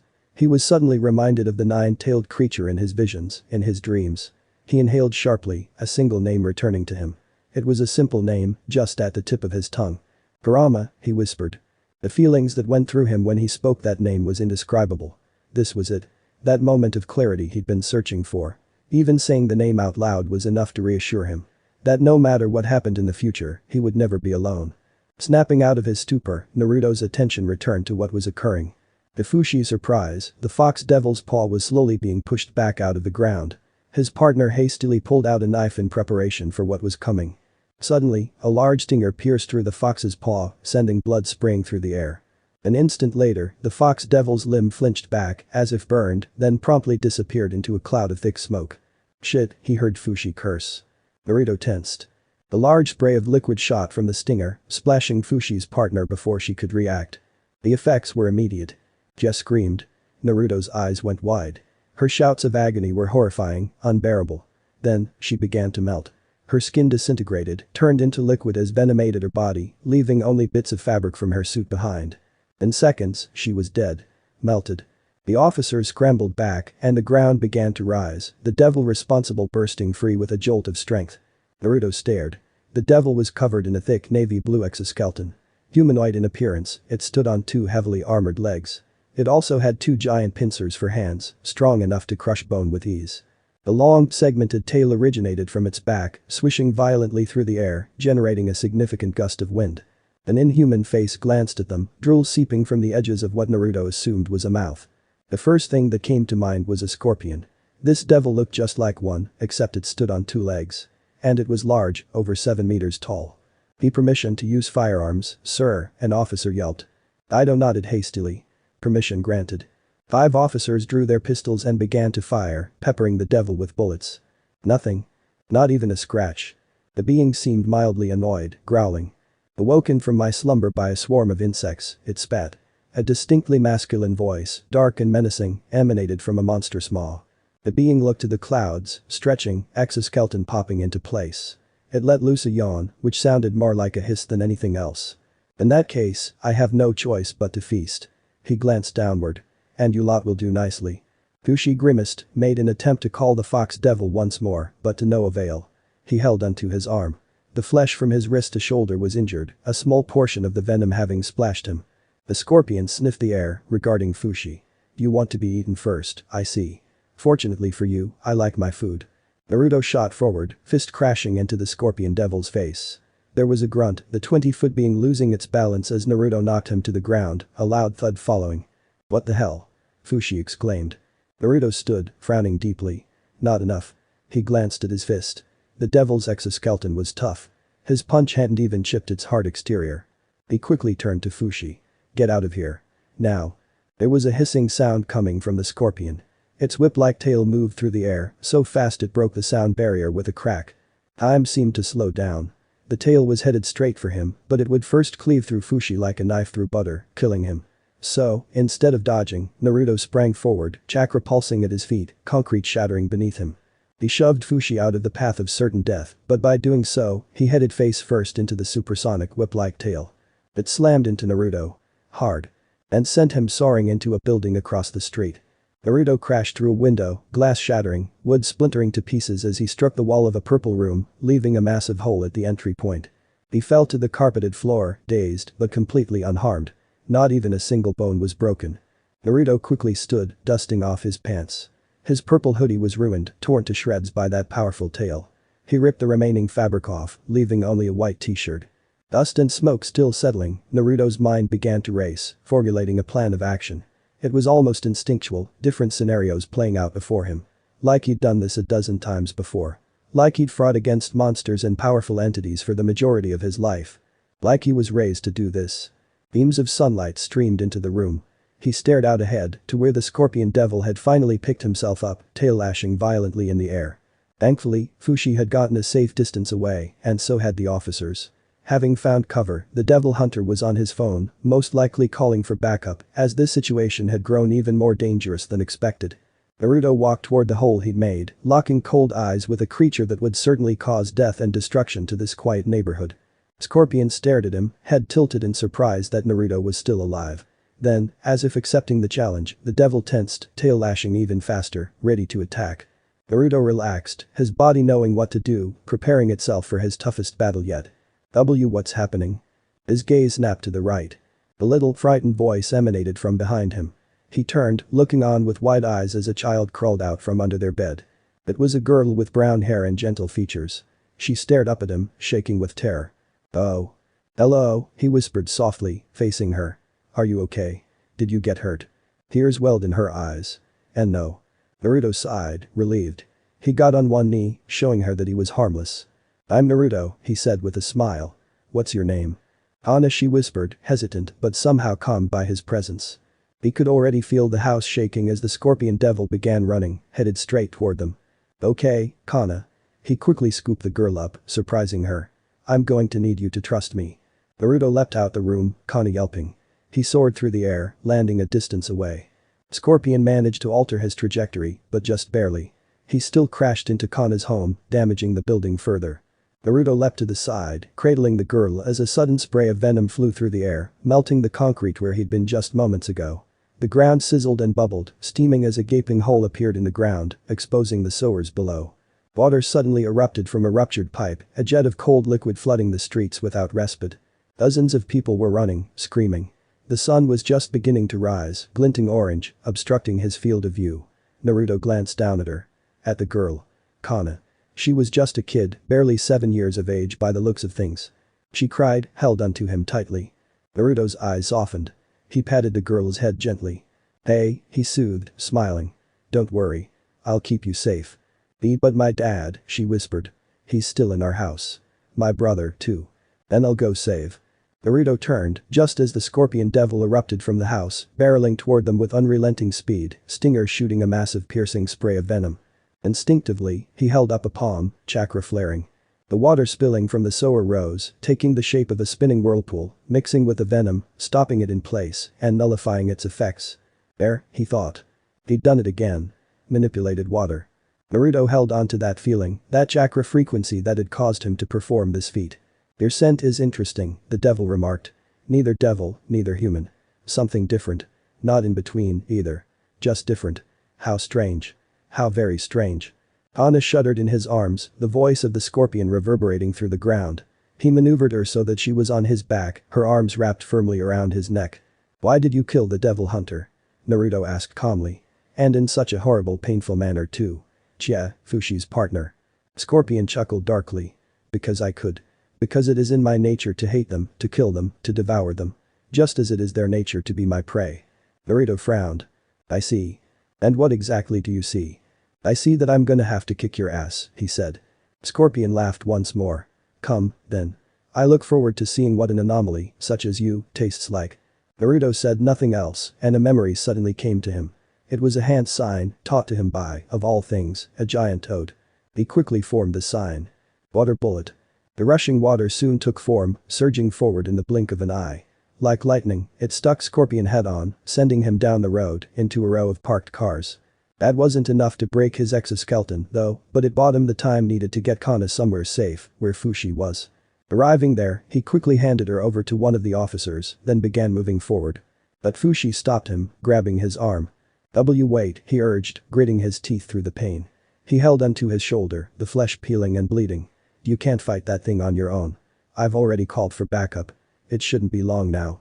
The man growled, frustrated.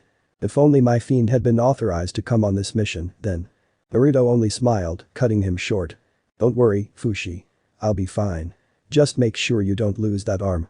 He sprinted forward before Fushi could stop him, clearing 200 meters in an instant. Naruto was upon the devil just as it stood, soaked with the water he'd used in his last attack. It was small, but he noticed a crack had formed at the center of his chest. That's how I win. How are you doing that? He hissed, water dripping off his exoskeleton. A contract? With a natural disaster? Naruto stiffened when he heard the word natural disaster. But he shook his head, eyes narrowing. More devil hunters are coming, Naruto began, trying one last time to reason with the scorpion. If you surrender, they might go easier on you. Scorpion scowled. As if I'd let myself be killed. Regardless of who comes, I will eat my fill, starting with you. No more words, then. Naruto's chakra flared. The world around him disappeared. Only this battle was what he saw, what he felt. He blurred forward, a burst of speed that surprised the scorpion devil. Naruto cocked his fist back, aiming for that crack in his chest. He struck true, clenched hand slamming into the devil. He heard a gasp and a gurgle of blood bubbling from the devil's throat. This time, Scorpion didn't fall, steadying himself, skidding several meters back. A hiss filled the air. And Naruto knew that tail was coming. It moved with remarkable speed and precision, whipping downward. Naruto righted himself mid-air, twisting his body to avoid being struck. The tail hit the ground, destroying the concrete below, forming a massive crater that caused the windows of distant houses to shatter. Landing on the ground, Naruto only had a moment to react as the tail whipped forward, its goal to punch a hole through his chest. He ducked this time, avoiding a powerful stinger leaking deadly corrosive venom. The whipping tail became faster and faster, accelerating. Each change of motion created a sonic boom, moving so quickly the limb itself became a blur. Naruto bobbed and weaved through the onslaught, whirling his body with perfect skill and control. He felt alive, felt like himself during the battle. The struggle. The feeling as that stinger grazed past him, almost catching his carotid artery, a gust of wind blowing against his skin. That was the incredible part, too. The scorpion devil wasn't just randomly swiping his tail through space. Each attack was precise, aimed to kill. The sensation of life and death. It was so familiar, knowing that his end could come at any moment. Then Naruto let go, feeling subtle movements in the air as the tail raced toward him. He shifted himself ever so slightly, he avoided every attack that came his way. He did this, moving closer and closer, inching his way through a barrage of blurred, almost invisible attacks, until he was close enough, his eyes locking on the crack on Scorpion's chest. It had gotten even wider since Naruto's earlier punch. Through the onslaught, Naruto racked his brain, calling upon whatever fragmented memory he could. Trusting himself, he flew through another set of hand signs. Air bullet. This time, he breathed out a pressurized beam of air, which struck Scorpion straight in the chest, finally shattering his exoskeleton. The tail suddenly stopped, a howl of pain escaping the devil's lips. Naruto took that as an opportunity, surging forward. Muscles tensing, he kicked the devil straight in the chest. A splash of blue blood followed, staining his clothes, coating his skin. The scorpion devil screamed and fell on his back. Naruto didn't stop there. He landed on the devil's broad chest. And began punching. And punching. And punching.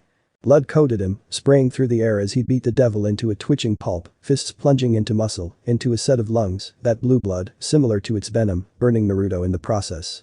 Scorpion looked on, unbridled fear in his eyes. But Naruto didn't care. He continued raining blows until the devil was unconscious. Himeno flinched. Her phone rang loudly, annoyingly, waking her up from a very pleasant dream. She moaned audibly, forcing herself out of bed lest she fall asleep once more. It was difficult, but she managed to stand, shaking the tiredness from her body. Himeno grabbed her phone, then sighed. She looked at the contact information. Public safety, it read. They were calling her. At 6:55 in the fucking morning. Well, she couldn't complain. Himeno was on call, after all. Which meant that she could be summoned to work at any point during the night, usually due to short staffing on the night shift. In any case, for every on-call she had, her paycheck was that much sweeter, giving her more than enough money to support her aging father, as well as afford this luxury high-rise apartment. As much as she wanted to quit public safety, the pay was just too tempting at times. Work a couple of years, and you'd be in the top 20% of earners in Japan.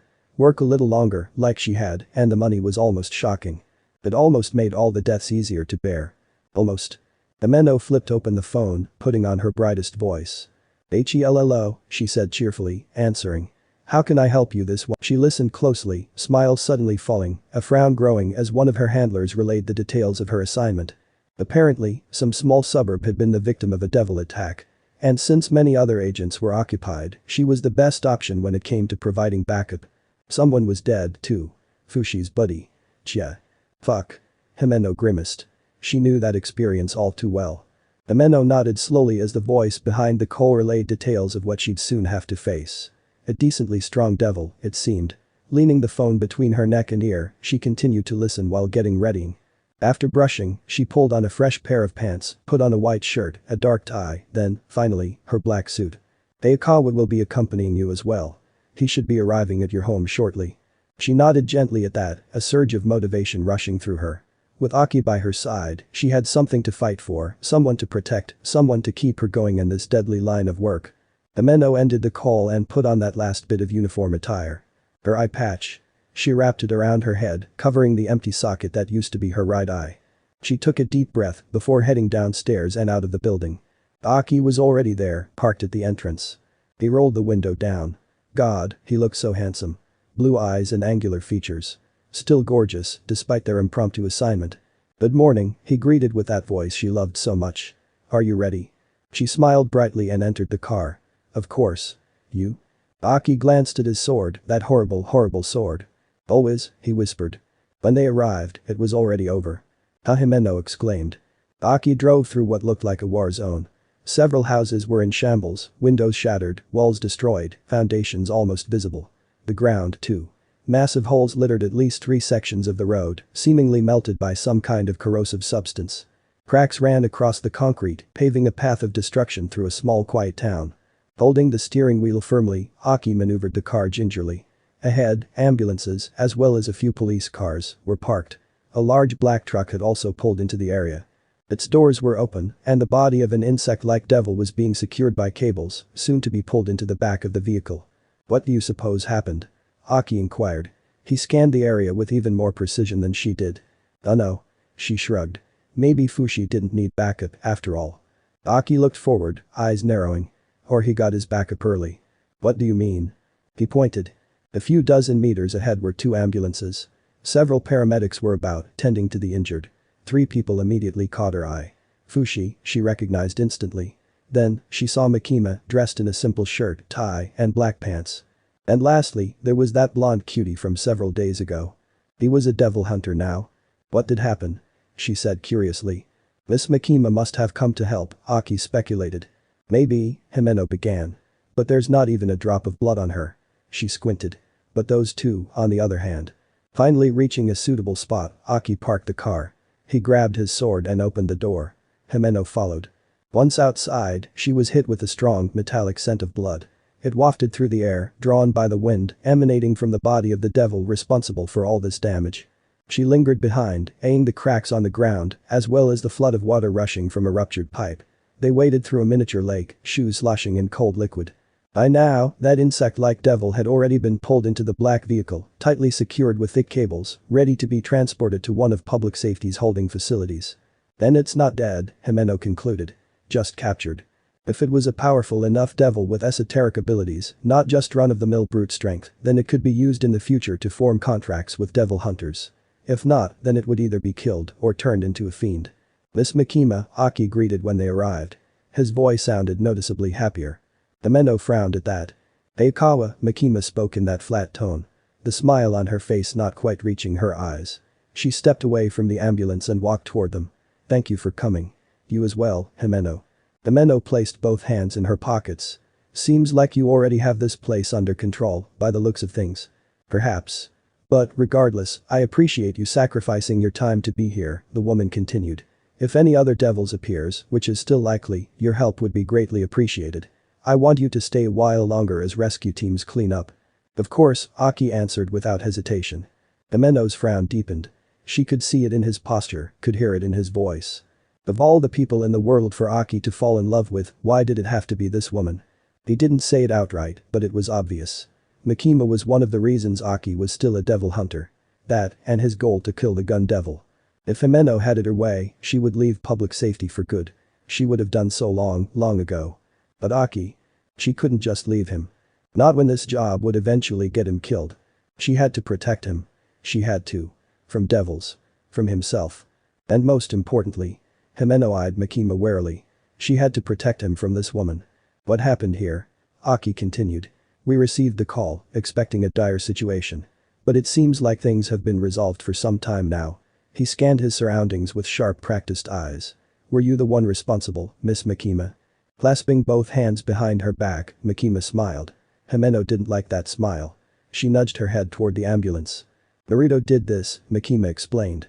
Aki looked surprised. Him? All on his own? Indeed, intoned Makima. It was subtle, but Himeno noticed something when Makima spoke of her newest recruit. There was a spark in her eyes. A glint of anticipation. Of ownership. Even her voice had changed, shifting from that calm tone, increasing in pitch just slightly.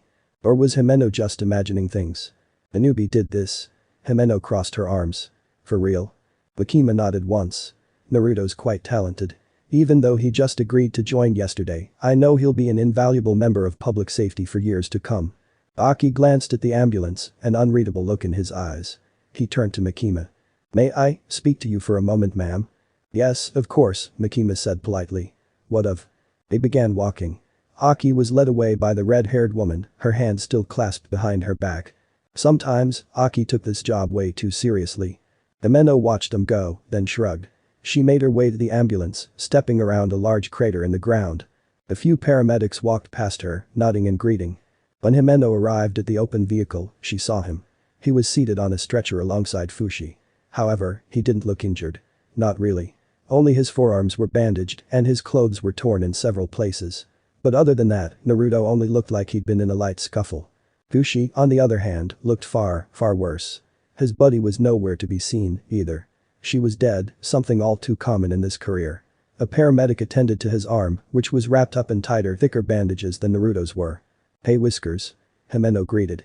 She forced a bright smile, despite the situation. And Fushi. What an odd pair. Himeno. Naruto glanced up and beamed. What are you doing here? At the sound of her voice, Fushi waved a lazy hand, the one that wasn't injured. She'd talk to him later, privately.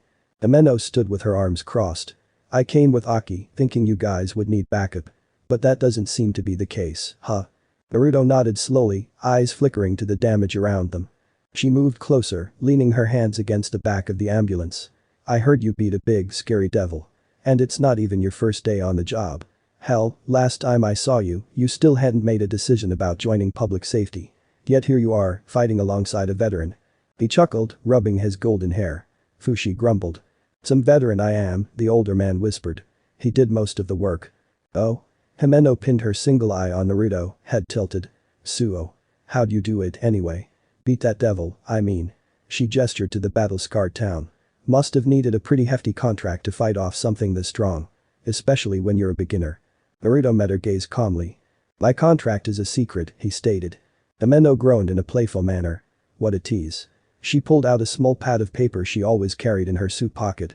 Don't be such a stickler for the rules. Don't be like Aki over there, she mentioned, though in a fond, endearing tone. She took a pen as well, wrote something on the pad, tore the sheet away, and handed it to him. What's this? Naruto asked. My number, Himeno explained. We'll be seeing more of each other soon, Naruto. If you ever need to reach me, dial that number, okay? Okay. The blonde nodded, putting the sheet away. In a rare moment, she grew serious, her eyes softening. She placed a hand on his knee. This job can be rough sometimes, Himeno whispered. Call me anytime. Seriously. I'm always here to listen. His smile was gentle, and his appreciation was almost palpable. Thank you, Himeno, Naruto replied. She nodded, then moved to Fushi, who was still being treated. I'll talk to you later, Fushi. Take care of yourself, alright. In spite of everything that happened, Fushi still managed a nod and a half smile.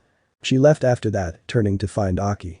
As she maneuvered through the debris, something appeared beside her. It was a glowing floating hand with a mouth embedded in the palm. Ghost. The devil she had a contract with. The devil she had sacrificed her right eye for. Himeno stopped walking. She glanced to her left. It was strange. The ghost devil never appeared unless Himeno requested her to. Ghost was a quiet devil, less friendly than the fox devil, but still willing to work with humans. For the right price. What is it? Himeno whispered. That person, she said in a quiet, uncertain voice. There's something about him. I don't know what it is. He feels different. Very different. Himeno arched a brow. Naruto. Ghost didn't respond, disappearing from sight, leaving Himeno to wonder what the devil was talking about. 4 days later. Public Safety Headquarters, Tokyo. Makima finally finished reviewing the damage reports from several days ago. She reached over and grabbed a sleek fountain pen. And with a practiced hand, began signing each form. Her signature was a simple one, easily written, yet distinct. 20 pages of signing later and it was done. She stapled the forms together, placing them in a neat pile. Just one of many she would need to create today. Moments later, a call suddenly rang through. Without hesitation, she reached over to pick up the phone across her desk. Another call from the police, Makima thought, answering. What came next was an hour-long discussion with Commissioner Shiro concerning ways to improve public safety and Tokyo PD's synergy, especially in light of the Scorpion Devil attack. The police had practically been useless. Their weapons had been useless. Their coordination had broken apart at the first sign of danger, leading to chaos and civilians being placed in the path of a dangerous devil. If Naruto hadn't been present, things would have been much, much worse. Of course, devil hunting was not the police's job, but there were still ways for them to assist official public safety members, all while minimizing civilian losses. Thank you, Miss Makima, said the commissioner after their extensive discussion. I'll take your suggestions into consideration moving forward. That would be greatly appreciated, Commissioner Shiro, she replied. Good day. You as well. She placed the phone down, then returned to work. With the damage reports finished, she began reading through the paperwork concerning public safety as a whole. Her eyes scanned the words at superhuman speeds, absorbing the information within minutes. Makima leaned back in her chair, crossing her leg. As she'd suspected, the wholesale use of devils and fiends in their day-to-day activities was now being implemented nationwide, not just in Tokyo. All this, in an attempt to keep pace with the Americans, Chinese, and Soviets in Japan's race to achieve that dominant superpower status. Makima reread a certain portion of the report, intrigued by the irony of it all. In the past. Before the hero of hell erased atomic weapons from existence. It had been a nuclear arms race that gripped the nations. But now, it was a sprint by all major countries to acquire the most powerful of devils. As opposed to the most powerful of bombs.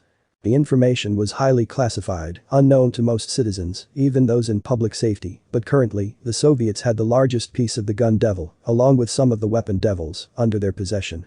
The Americans had the second largest piece of the gun devil and other powerful entities as well. China possessed the third largest piece of the gun devil, along with Guangxi. And Japan had Makima. However, she had Naruto. Her newest trump card in this messy game of politics, war, and endless greed. She finished the report and placed it down, thinking for a time. Devils and fiends were already used sparingly in public safety. But now, they would begin to be placed on more teams. She had to alter her plans somewhat, especially now that the natural disaster devils had come into play. If history was any indication, there would be a concerted effort by the world's superpowers to utilize the natural disasters for personal gain. So much to think about, she mused. Then, there was still the problem of locating the hero of hell before any of her siblings did.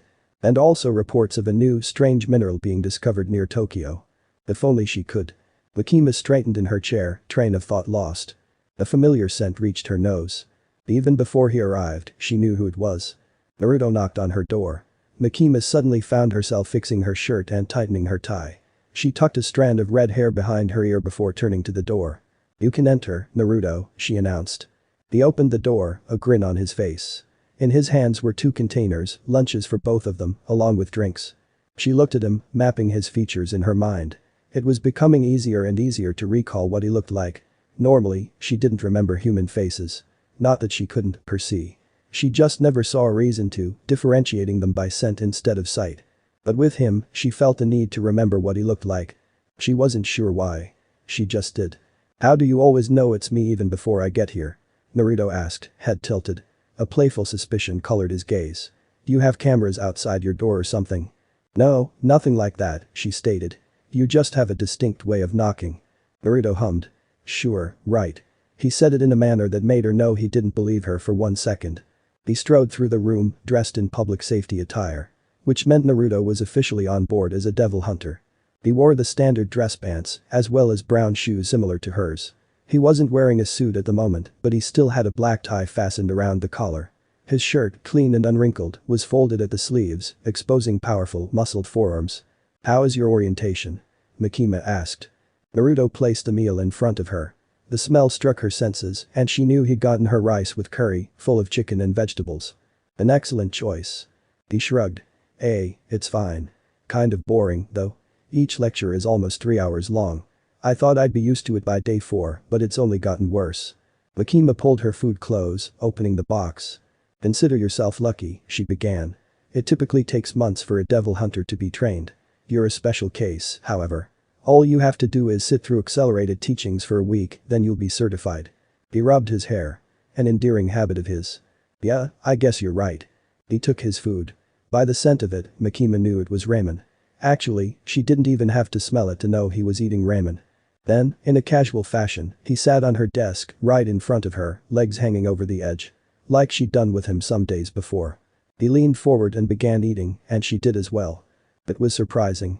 Just how comfortable this atmosphere between them was. None of her subordinates would ever dream of acting so informally around her. Even going as far as sitting on her desk and eating with her. In fact, most would probably deem Naruto's actions as disrespectful. But truly, it wasn't. Despite Naruto's leisurely attitude around her, she still found that he held a deep respect and appreciation for her. It was clear in his words. In the way he listened to her so intently when she spoke. Especially in those eyes of his. She didn't see nervousness or jealousy or an overwhelming display of admiration. No. None of that. She only saw kindness in his eyes. That, and an ever-present curiosity. "How's your day going?" Naruto inquired, taking his chopsticks and eating his ramen. She took another bite as well. "Fine," Makima answered simply. Naruto arched a brow. "Really? Even with all this paperwork you have to go through?" Makima looked at the forms around her. "It's not that much. At least, it's nothing I can't handle. The real difficulty with my position comes when dealing with the politics of public safety." "Politics?" "Yes," she answered placidly. "Dealing with the higher-ups, answering to government officials. Negotiating with foreign powers. Things like that." "Wow," Naruto intoned. He took a moment to imagine what her job was like. "I don't think I'd ever want to be behind this desk. Nothing would ever get done around here." She smiled at that. They continued to eat, the silence between them tranquil. After they finished, Naruto hopped off her table. He took both of their lunch containers and cups and threw them in the trash. He circled back and picked a book from her only shelf. Titled The Day the World Changed, it was the most famous account of the Gun Devil's rampage 13 years ago. He returned to his spot on her desk and began reading. Makima continued working, sorting through many more files. Half an hour passed by, then he looked up sharply. "Isn't this office a bit empty?" she heard him say. Makima turned from her work, regarding him with slight curiosity. "Empty?"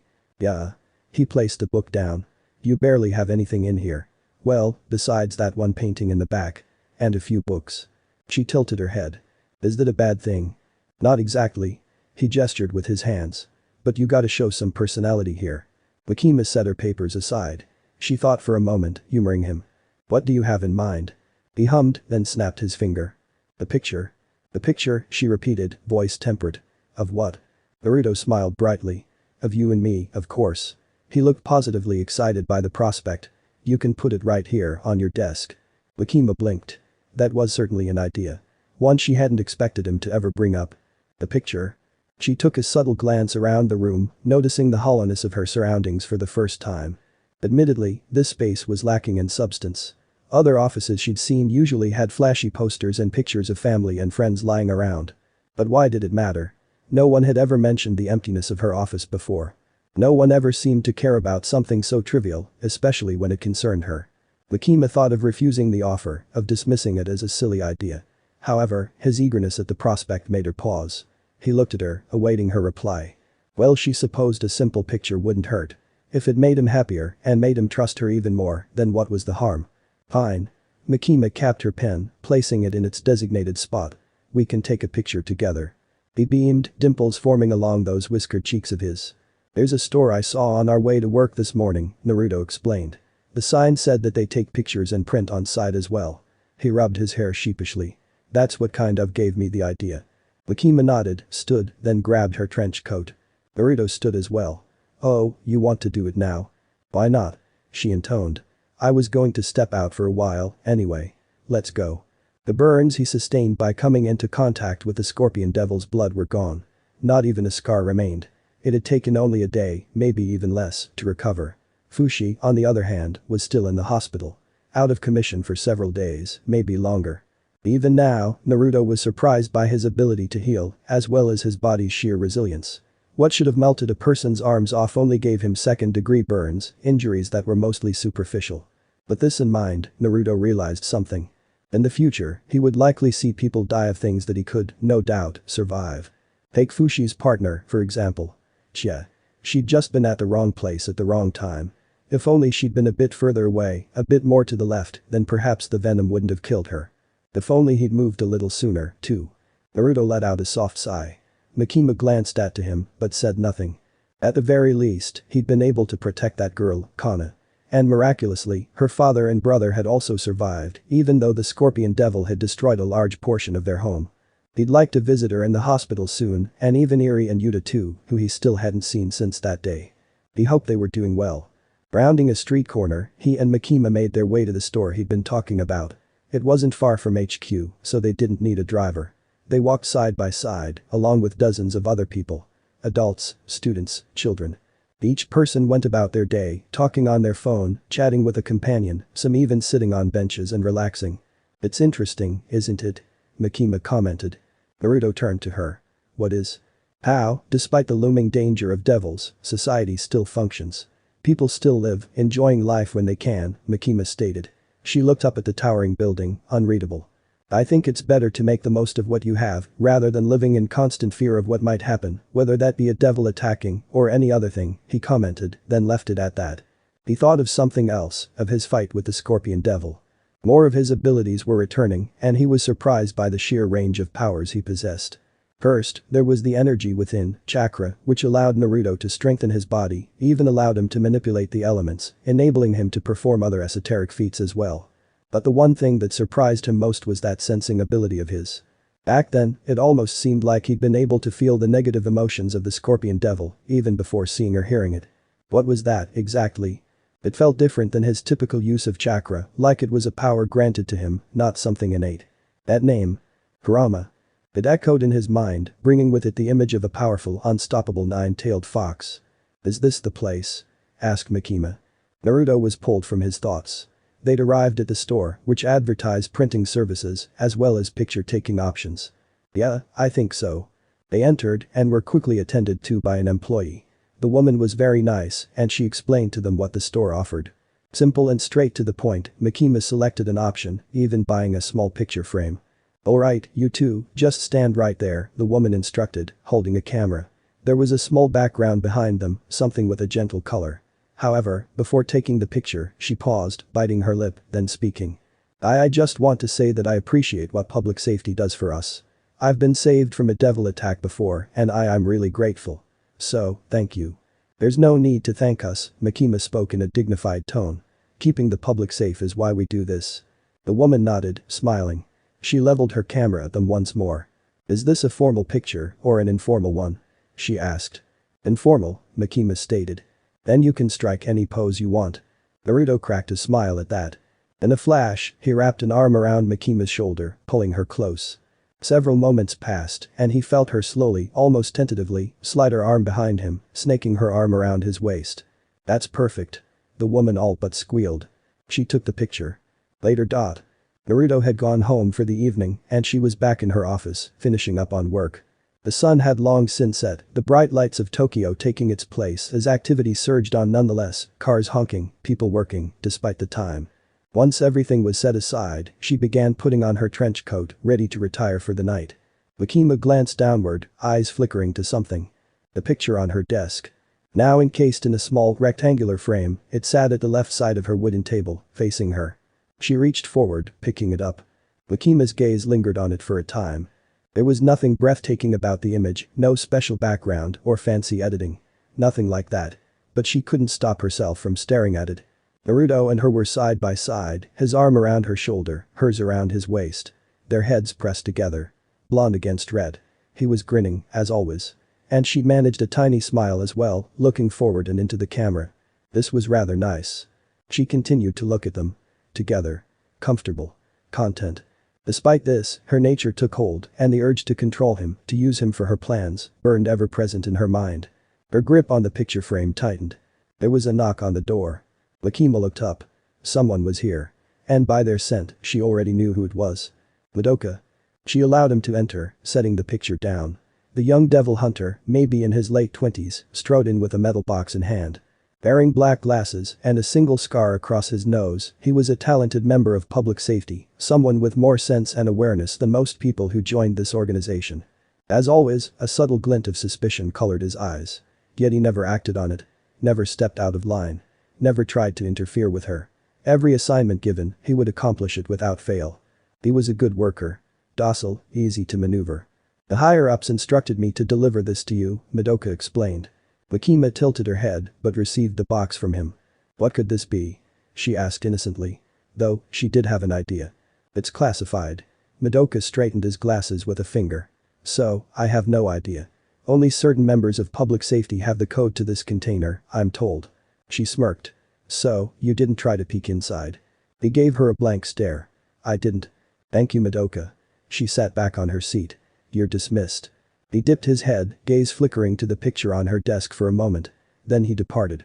Makima set the metal box on her desk. It was sleek, designed to withstand a beating. There was a small keypad at the top where one could input a code that would open the container. She did just that, typing the 8-digit number. The container opened with a hiss, revealing something that made her lean forward. One of the things she'd read about in public safety's latest report. It was a small, metallic rock. Barely 3 centimeters in diameter, the stone was, quite frankly, beautiful.